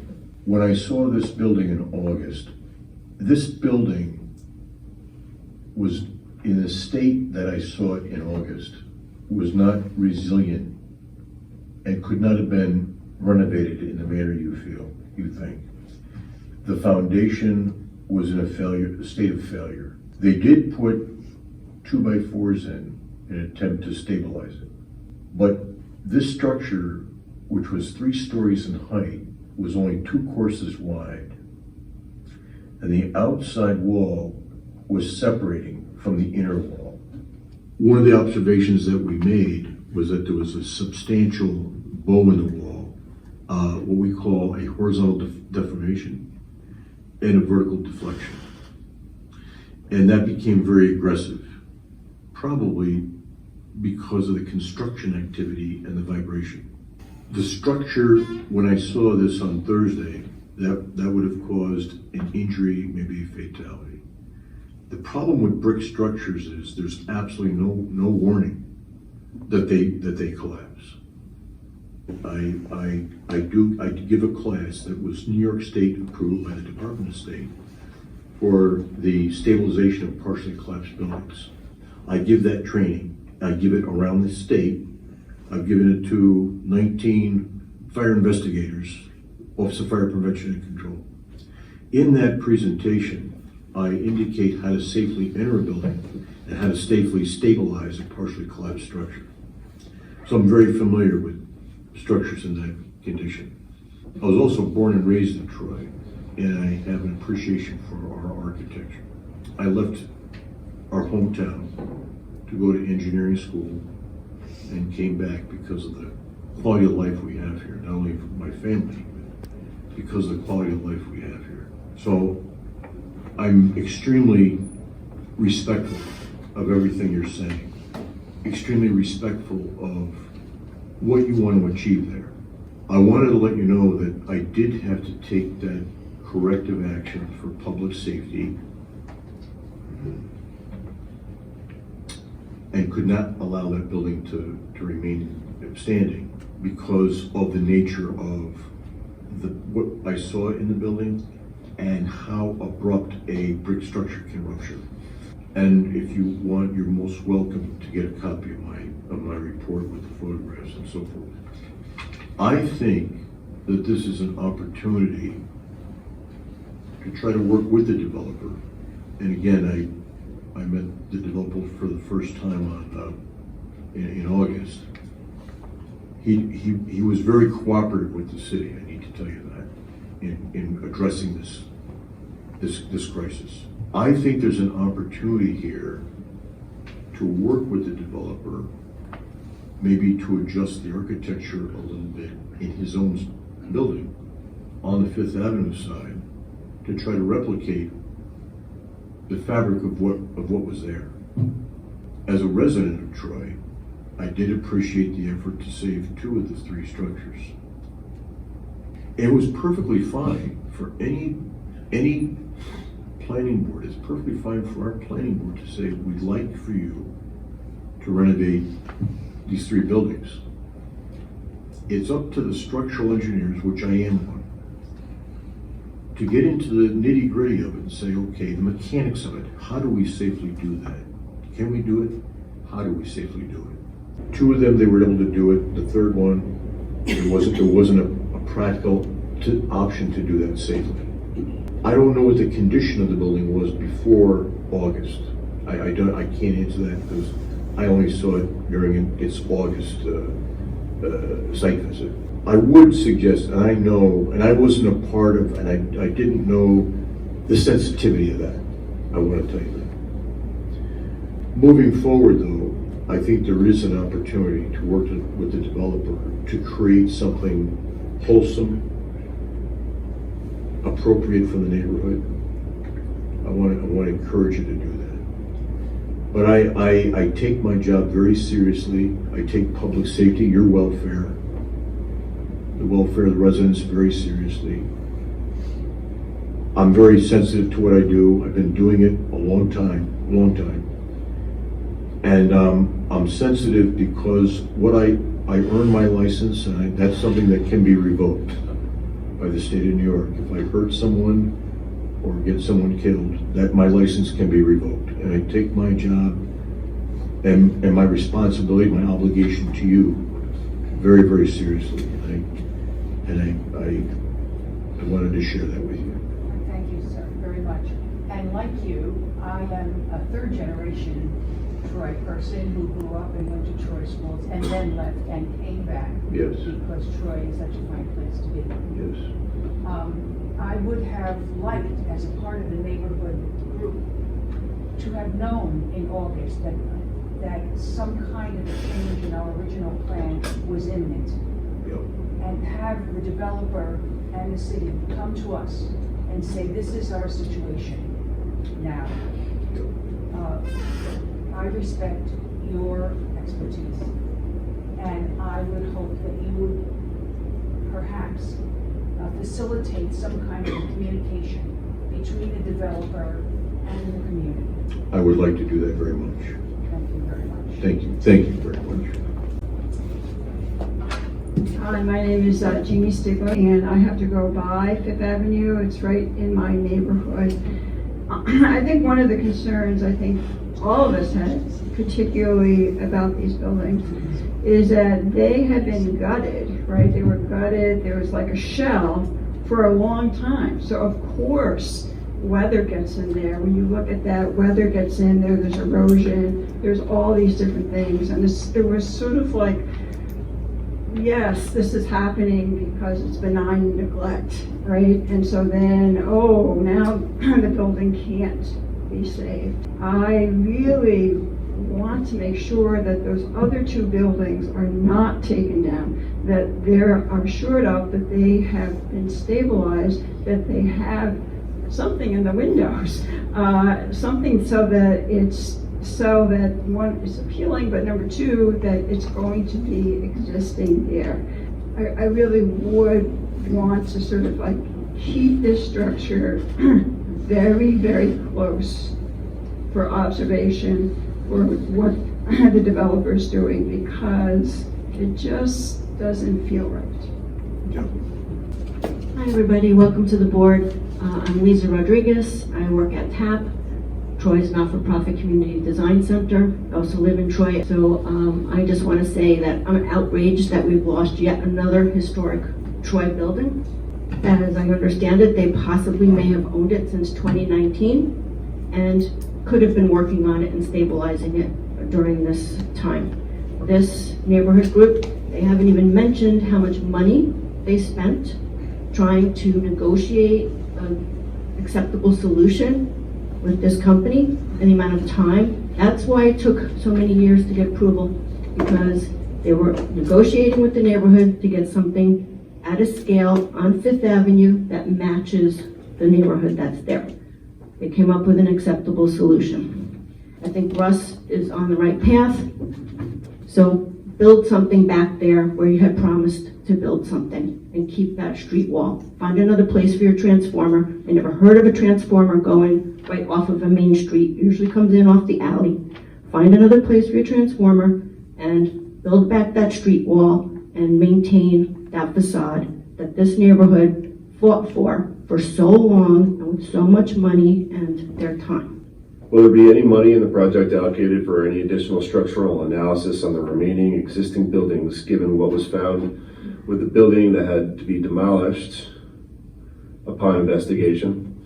Will there be any additional measures implemented over the course of the project to ensure public safety? And And that's all I have on Zoom. I understood that the other two buildings have already been stabilized, is that true? That is correct. The excavation did not result in the failure. Well, I think my understanding is the contractor was under the direction of the engineer undertaking an investigatory period. In just our discussion here with the neighbors, I think that there was a tiny bit of lapse in communication, if you will, with the neighborhood as to what was encountered.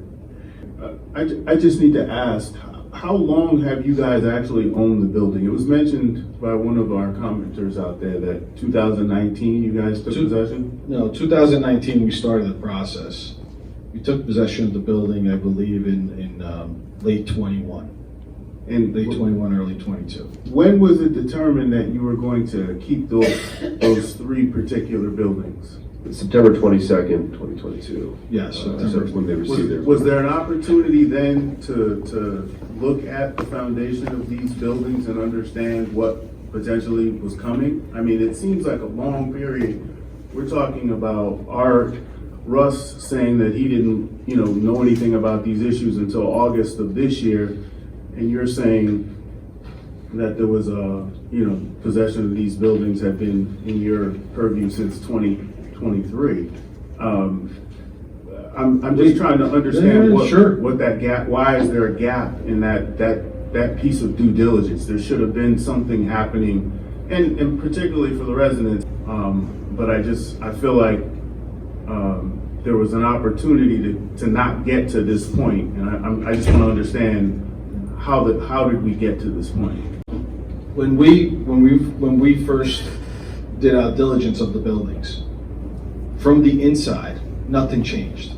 Okay, this is why we were trying for 2-3 years, telling everybody it's unsafe to keep these buildings.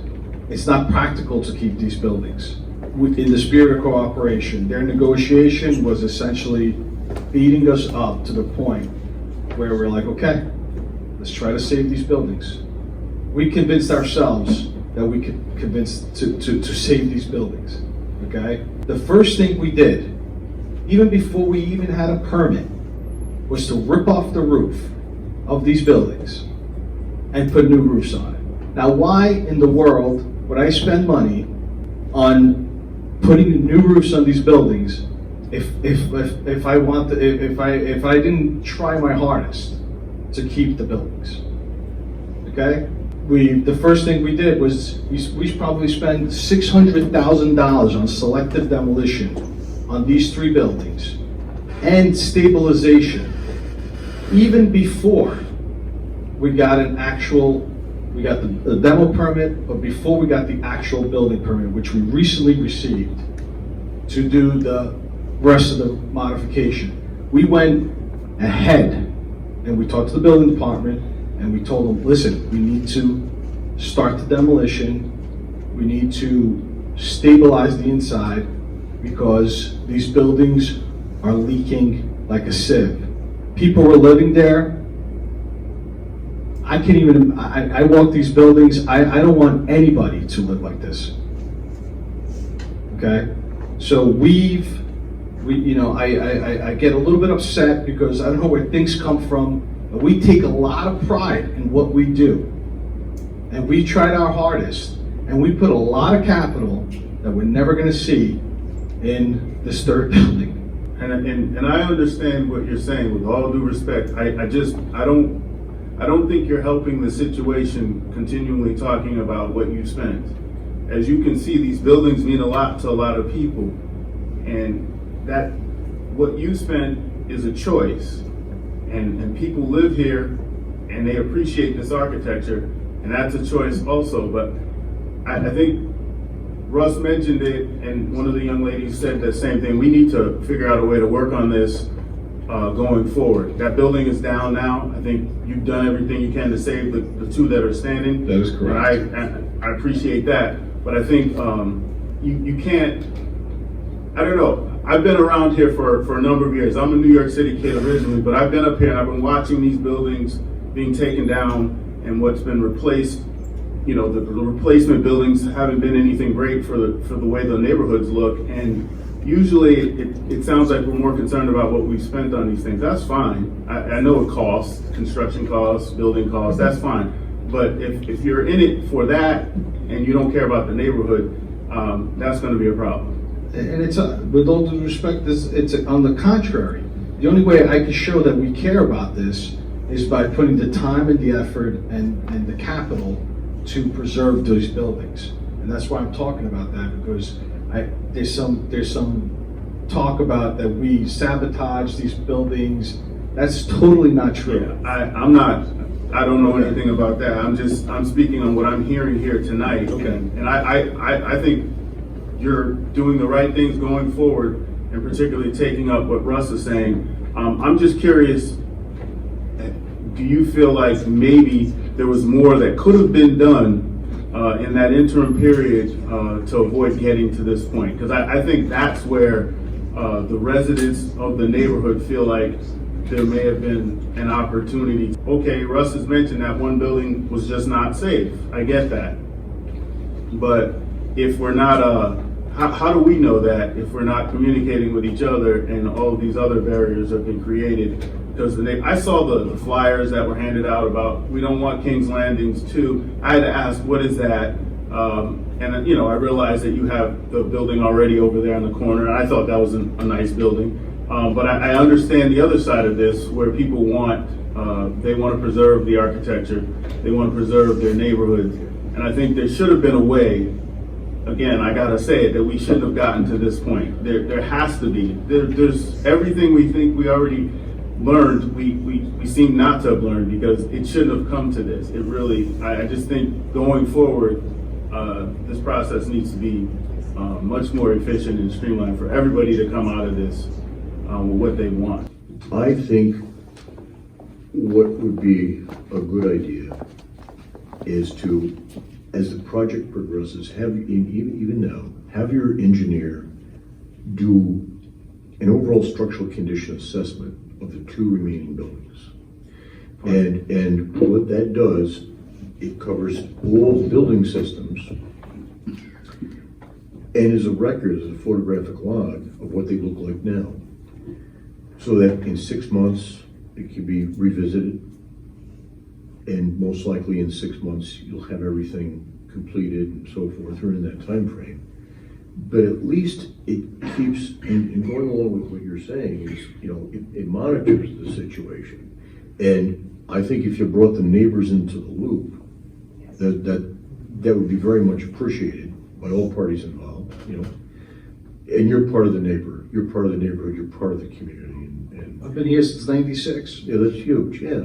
I went to RPI for 6 years. My thought is this, let's work collaboratively, and we have some, let's work collaboratively.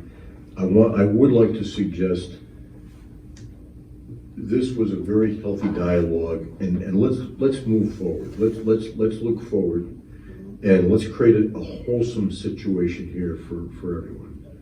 That sound reasonable, Cosmo? This sounds reasonable to me. Yeah. I have a quick question. The two existing buildings, the remaining, what's status right now today? Abatement was complete, a new roof was installed, the foundations were secured and underpinned, windows are ordered, and the interior has been structurally improved, framed, and we're waiting to start the interior fit up. How do you see yourself working with the community to come up with a design that's helpful for them and helpful for you too? So, ironically, we've actually, part of our original planning approvals was to do a selection board and present it to the board. We're going to make the neighbors part of that. So we actually didn't bring it tonight because we figured we wanted to get through this, and then we're going to make another application to come back in. We have to show all of our materials, colors, and selections. What I'm saying is, it'd be nice if you had a community behind you the next time you come here. So they're in agreement. So if they're in agreement, you're in agreement. It's a lot easier for everyone. We've been trying hard. We've been trying. But we worked with Barb Nelson at the beginning of this project. I know Barb since when I was a student at RBI. Okay, when Barb was in charge of facilities, and And we worked with her and some of the members of the previous board to develop the architecture of the building. We're going to look at your request, Mr. Reeves, some refinement to some of the details, right? Because I'm not going to tell you that we're going to redesign the whole facade, but we're going to refine some of the details to be more in concert with the aesthetic of the neighborhood. And I think that's a huge step forward, yeah. And I think there was an ambiguity in what you said during your comments earlier, Russ, and I think one of the speakers misunderstood it as I did, because I thought you were saying that it would be an opportunity to work with the developer to fill in this space. They were going to infill with one building, so now infill with two and complete this streetscape simulated to what was there previously. But I think you were talking more about going ahead with the courtyard idea, but incorporating some changes in the facade of the new buildings to simulate something related to the landscape. That's right, yeah. What would your view?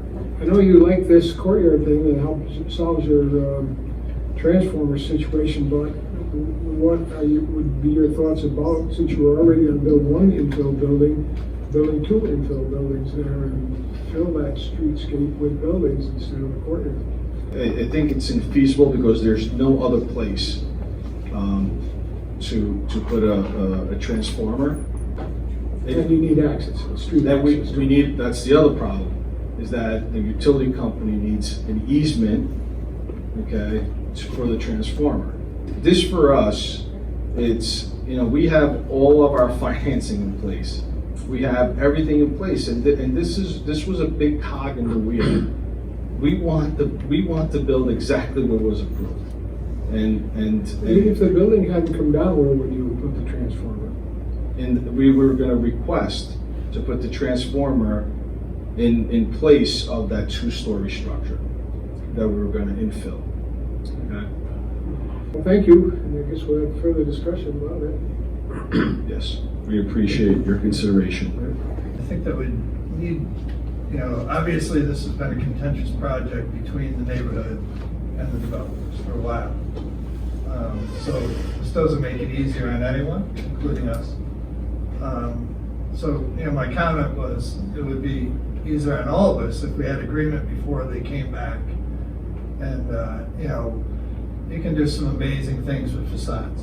So, I just feel that they need to come back with more buy-in from the community, something that's going to make everyone happy, and I understand the financial constraints, but, not building the project or stopping the project right now is a lot more expensive. So, we need to all be on the same page with this. Well, can I ask you, is there going to be another opportunity? I mean, if we approve this tonight, is there going to be any opportunity for these other issues to be addressed? I think at this point, we can let them proceed with foundations, but we can have the construction of the building and facades contingent upon resolution with the neighborhood. So the project doesn't have to come. They wouldn't ordinarily come back to us for that approval, would they? We can make that a condition, to look at the facade. Because right now they got some good meat and potato work in front of them, namely foundation work.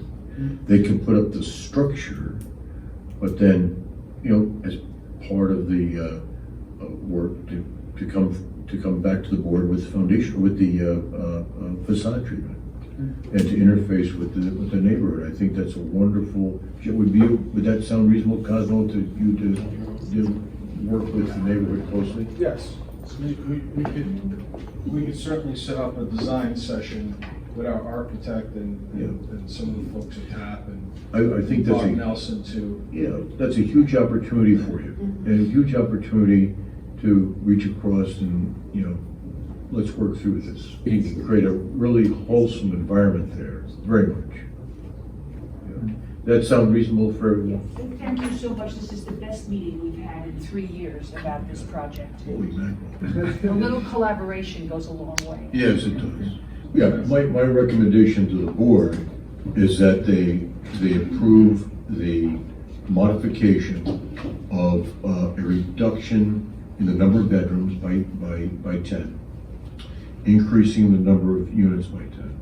You can proceed with construction with the stipulation that you resolve the facade treatment with the neighborhood to replicate that of that period of construction. Okay. Yeah, and come back to the board with what you arrived at. Okay. Yeah. My phone is literally about to die, so I don't even know how much video recording I'm going to be able to get right now, but I just wanted to acknowledge while I'm feeling it on my walk back an interesting energy. And I was listening to something the other day, and it sort of said to pay attention and to be consciously aware of whether you sort of feel elevated or not after a certain experience and how it feels in the body. And as I'm walking back, I'm just sort of noticing that on a very, very deep level, that feels like it goes way beyond the sort of egoic sense of self, I do feel a sense of elevation, a sense of lightness, a sense of bliss, a sense of pride that goes beyond the sense of self sort of perception of pride, and yet the egoic sense of self sort of simultaneously with this sort of lightened sense feels insecure, really insecure, feels unworthy, although it's not necessarily unworthiness, it's more like jealous, envious. Oop, branch just scared the shit out of me. But yeah, just sort of a sense of jealousy.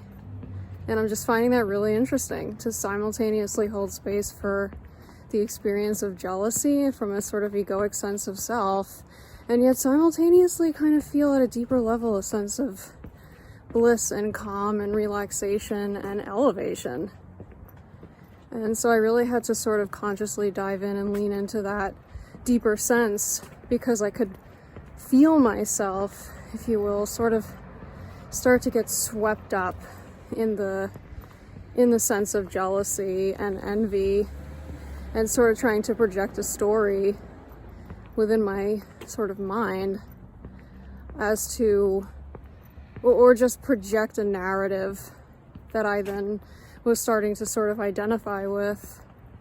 And so I just kind of wanted to acknowledge that on this walk back and not sort of wait to acknowledge it after the fact, maybe even days after the fact. So I wanted it to sort of be an expression as fresh as possible.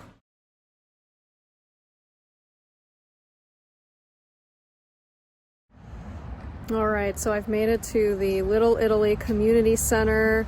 Tonight they are hosting the director and project manager for the Troy Land Bank, and they're going to be discussing some of the opportunities to renovate some vacant, underutilized properties, which I think will be really, really interesting. So I'm really excited to listen in on what's going on. What's going on? This year, previously the land bank, this is its 10th year of being a land bank in Troy, and we both responded to the listings for part-time executive director and project manager, and here we are. We've learned a lot in 6 months and reorganized the whole organization. It's a quasi-government organization, government authority, not-for-profit government authority, meaning we don't file tax forms with the state. We actually we don't file 990 nonprofit tax forms or charitable organizations with the state.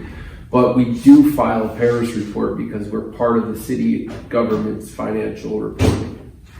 So good news today, we're independently audited and found no material deficiencies in our financial operations. Mind you, when me and Paul started, they hadn't done the books at all for 2023 because there was no executive director for the whole year. So when I say we reorganized, we came from the ground up and we took folders full of receipts and invoices and put them into QuickBooks and ended up doing it right, I guess. We operate largely from grant money. You know, you might have heard me and Paul talking about ARPA up here. We did get an ARPA award a while back that helped stabilize the land bank from the point where it was. It was maybe some might venture to say it was managed poorly. I don't have a judgment on it either way. I would say that it wasn't meeting its potential. That would be my explicit judgment. But the ARPA award was one award we got. We also received what's called a Land Bank Initiative Award from the state. One for the operations, which pays Paul's and my salary, the insurance, the attorney fees, the property maintenance fees, the rent. We rented office from Tripp at 415 River Street at the first floor.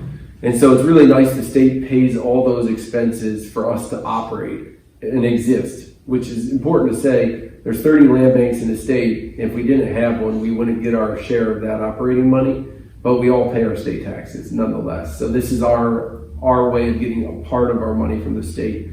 We were also awarded a $1.7 million Land Bank Initiative Phase 2 grant, it's called.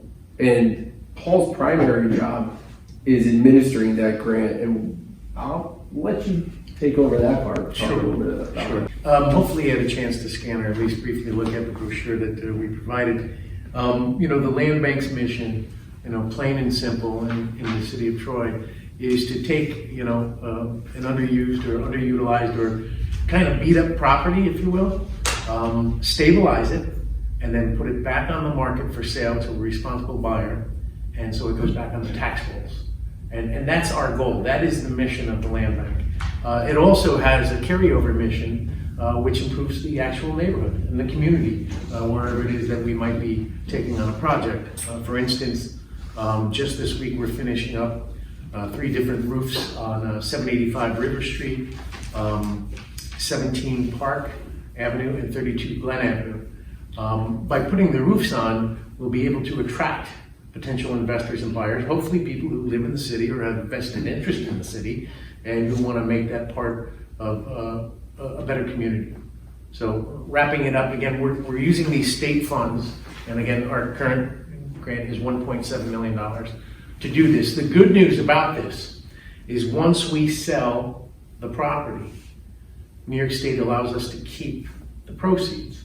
So what do we do with the proceeds? Obviously, we want to just keep doing this to the point where hopefully, you know, we can be self-fulfilled and we can do it without state money down the road should that money dry up someday. I don't know that will happen or won't happen. But that's the mission here, is to take the blight off the streets and improve our city. Right now with the LBI Phase 2 grant Paul's administering, our strategy is to take, we own 13 properties and we just sold a vacant lot, so we're down to 20 total parcels we own. Paul's administering this program in an effort to take the red X's off buildings that we own. Now, it's important to note that when most people see a red X, they assume that the building needs to come down or be demolished because it's not salvageable.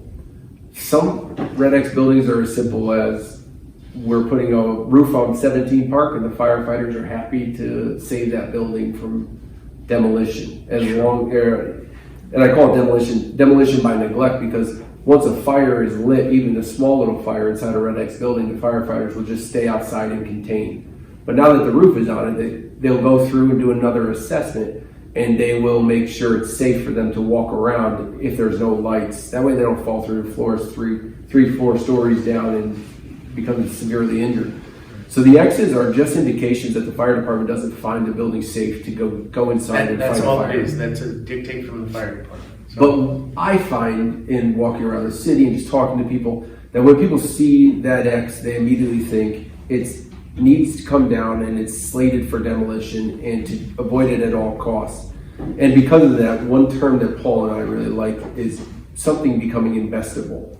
So somebody willing to take on an endeavor of a building usually requires them to see some benefits of that building. So a new roof and no red X, that's two very positive things. It's much easier than going to planning and saying, I'd like to build on this plot of land and I'd like to dig a foundation and put subfloor and joists in.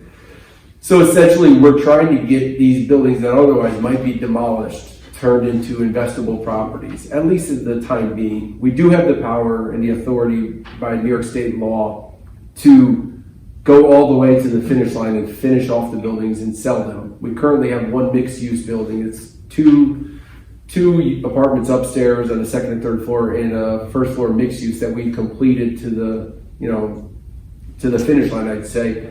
It's listed online. That is something the board right now is trying to stay away from because they had such an endeavor to try to get that one finished that they want to go to the stabilize and sell to people to fix up route at this moment. But we have the power to do both. It's just that I think that Paul and I have to prove ourselves as responsible administrators for them to trust us to move forward with that. And I get it. It's corporate baggage. It happens in organizations. And you know, I mentioned some roofing projects, but there's also a couple of properties that just need a rear deck and back steps so that we can take the red X off the building per the fire department.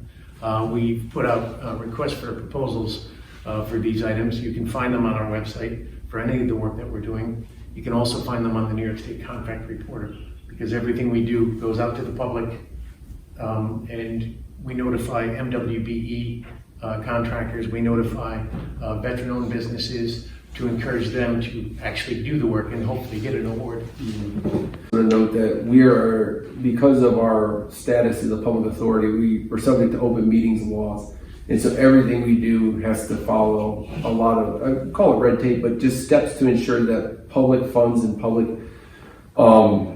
entities are transparent. And so all of our meetings are live streamed and are noted and open doors. People can come in and sit and listen if they'd like to. It's just important to note that the transparency is there and that the state and the city have both empowered us to make sure that that's done. And that's another reason for us attending meetings like this, so that we can fill people in on exactly what the land bank is all about, because I'd be willing to bet 7 out of 10 residents in the city have no idea what it is. So that's another part of our mission, is to let people know exactly what we're doing, and again, be totally transparent with the process. I should note, some people have asked, how do we acquire buildings? And that's the fun part about the LDI Phase 2 grant that Paul's administering, is we can literally buy a building down the street as long as it's part of a strategy that the land bank has. Off the market, doesn't require foreclosure, but the Land Bank Act, which is the law that gives us our authority to act, that says that we should be focused on tax delinquent, vacant, or blighted properties that have a strategy behind them.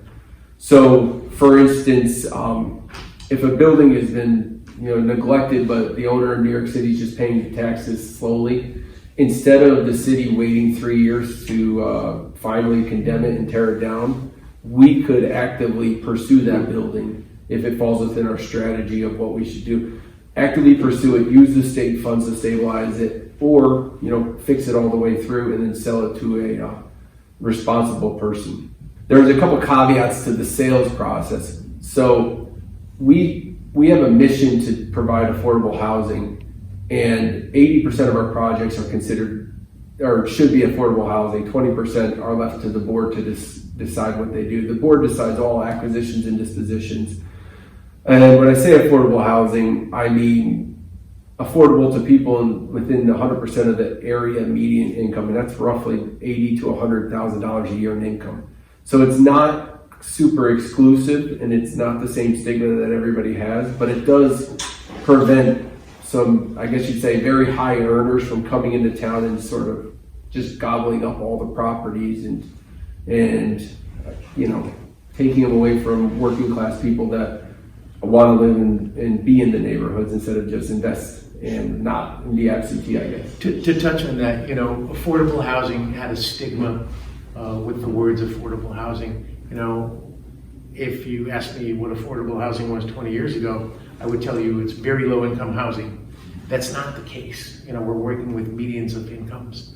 And, you know, it's affordable to someone in the average. You know, it's the average person. And that's the goal, that's the mission, is that the average person is eligible, and that's the preferred person, individual investor that the land bank board would like to sell that property to.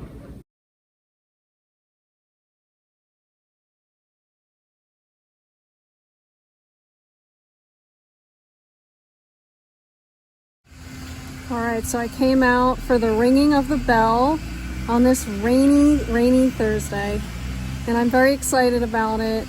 It looks very festive, so it should be fun. Hey,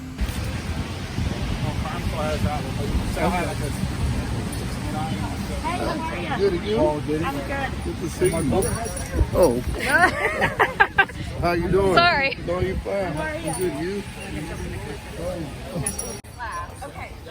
Would you like to Senator Ashby, Mayor, and myself?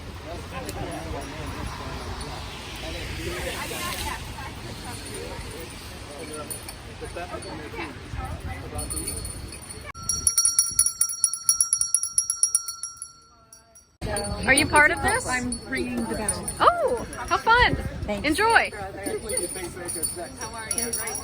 Good, Ken. How are you doing?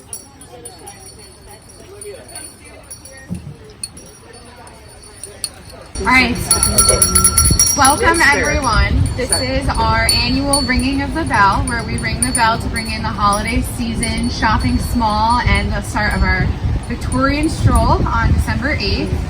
We have some special guests up here that I'd like to introduce them, and I'm going to have them speak. First, we have Senator Jake Ashby is with us today. We have Mayor Carmela Mantello is with us today. I have Rensselaer County Legislators Lori Kennedy, Nancy Fowler here today.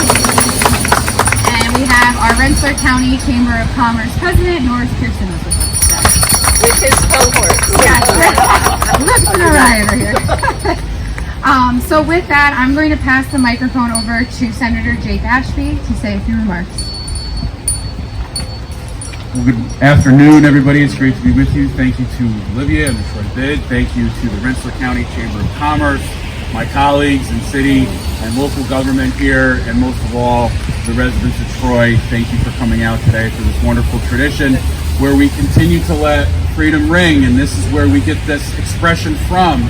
And Troy's contribution to the freedom of this country can be found really scattered throughout this country with the Meneely bells. And I saw this firsthand last year when I was in Valley Forge with my family, looking Troy face in the face in the state of Pennsylvania. So it's a wonderful tradition that we have here. It's one that needs to carry on because this is how the message is passed down. This is how our history stays relevant and how we continue to forge ahead, and Troy continues to lead that path. Thank you very much. We're now going to introduce our Mayor, Carmela Mantello. Good afternoon, everyone. Hey, this is all about the backbone of our city, our small business, and I want to recognize a few folks on our team, Joe Mazzarillo, our General Services Commission. The crews are out there, if you notice, prepping for the Troy Turkey Trot, the Victorian Stroll, prepping for what the buzz is going to be, our downtown Troy thriving. I also want to recognize our very first diversity director, Kevin Pryor, who's working so hard, keeping our kids active. But today it's all about ringing the bell and really sounding the alarm for our small business. We all know COVID took a big hit on our small business, and they're the backbone of our city. We say it all the time, we don't just walk the walk, or we don't just talk the talk, we walk the walk. I also want to recognize our former mayor, Harry Tatunjian. And Harry was a big part of really getting our downtown thriving. So if you notice, the downtown, the momentum, it's rising, folks. We have unique stores here in the downtown. We have so many stores that are so much better than the mall. So shop downtown, unique stores, something for everyone, a family atmosphere. Our restaurants are booming. And now it's starting to spread to Little Italy, to North Central, to Lansingburg. And that's the whole idea. So thank you so much. Support small biz. And thank you so much, Olivia, for working so hard to keep the downtown alive. Next, I'm going to bring up our Rensselaer County Chamber of Commerce President, Norris Pearson. I know he's going to talk about Victorian Stroll. Don't worry, his PTSD today from the rain. So I'm going to bring Norris up. No rain. No rain. I'm hoping that God thought today was the stroll when he saw our outfits. So, oh, I got him again. We're going to give the chamber 2 bad years of weather. So I'm only looking at a couple notes, not because I talk wrong, but because I think I'm the oldest one speaking today. So welcome and thank you. So we love this partnership. We can't stress enough as a regional chamber the importance of the relationship with the city, the regional community, and definitely the bid. It's important. It's important we articulate that, and it's important that we show that relationship, and today's one of those days. As a chamber, for the stroll, we need to recognize that we have additional partners. The City of Troy has always stepped up to support us for this particular event. But in addition, I have Iris here from Pioneer. We have a Pioneer banner back behind here, keep you dry. But Pioneer, RPI, Amazon, and the Troy Redevelopment Foundation are huge supporters of our stroll to pull it off. I love that the mayor introduced Kevin. Part of our mission always as a chamber is to be inclusive and embrace the diversity of our region. So important, and I think you're going to see some of that come through obviously through Small Business Saturday and but also through our event. You should hopefully see some of that reflected, and if you don't, let us know, and we're going to continue to grow that. So as we celebrate our 42nd year of this, and hopefully the last year of the rain, but please look forward to either snow or sun or some combination thereof, but not rain. And I love that the senator mentioned the Meneely chimes, and the more I learned about this particular city and the pride that goes into that. And I was out running in some small North Country town about 2 years ago and ran around a fire department, and there was a giant bell around the corner, and it said Meneely Bells, Troy, New York. And I go, that's what I love about this city. So we look forward to it, and very much thank you for coming out on a rainy day and supporting this event, and obviously the stroll and small business.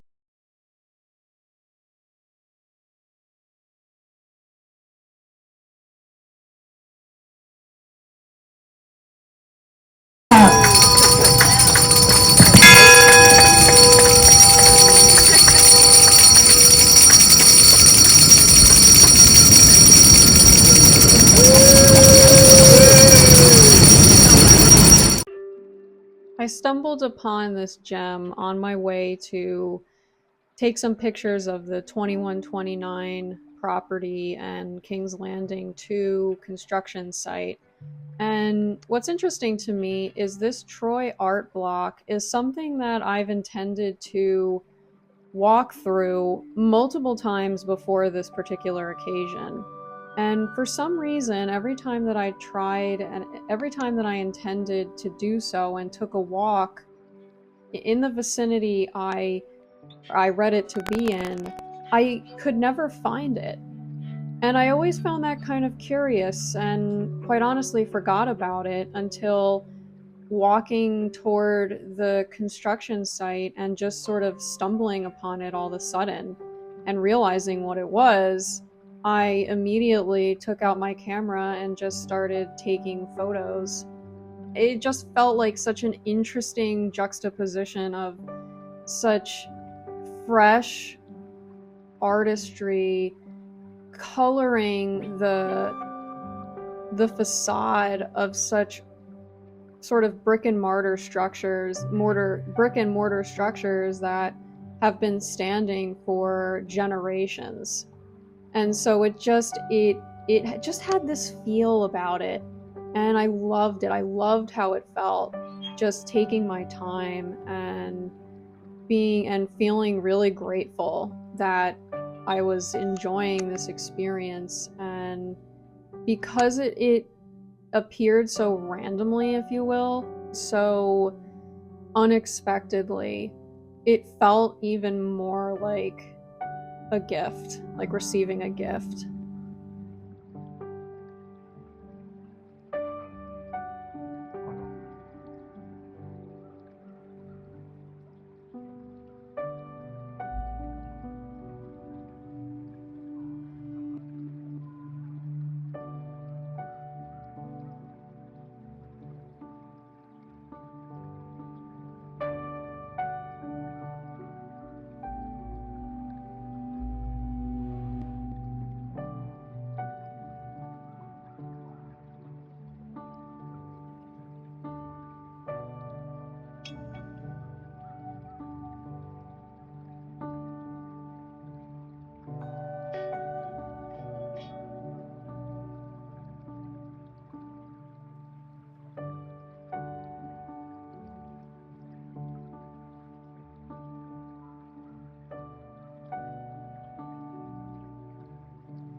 Good morning.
Okay, let's eat.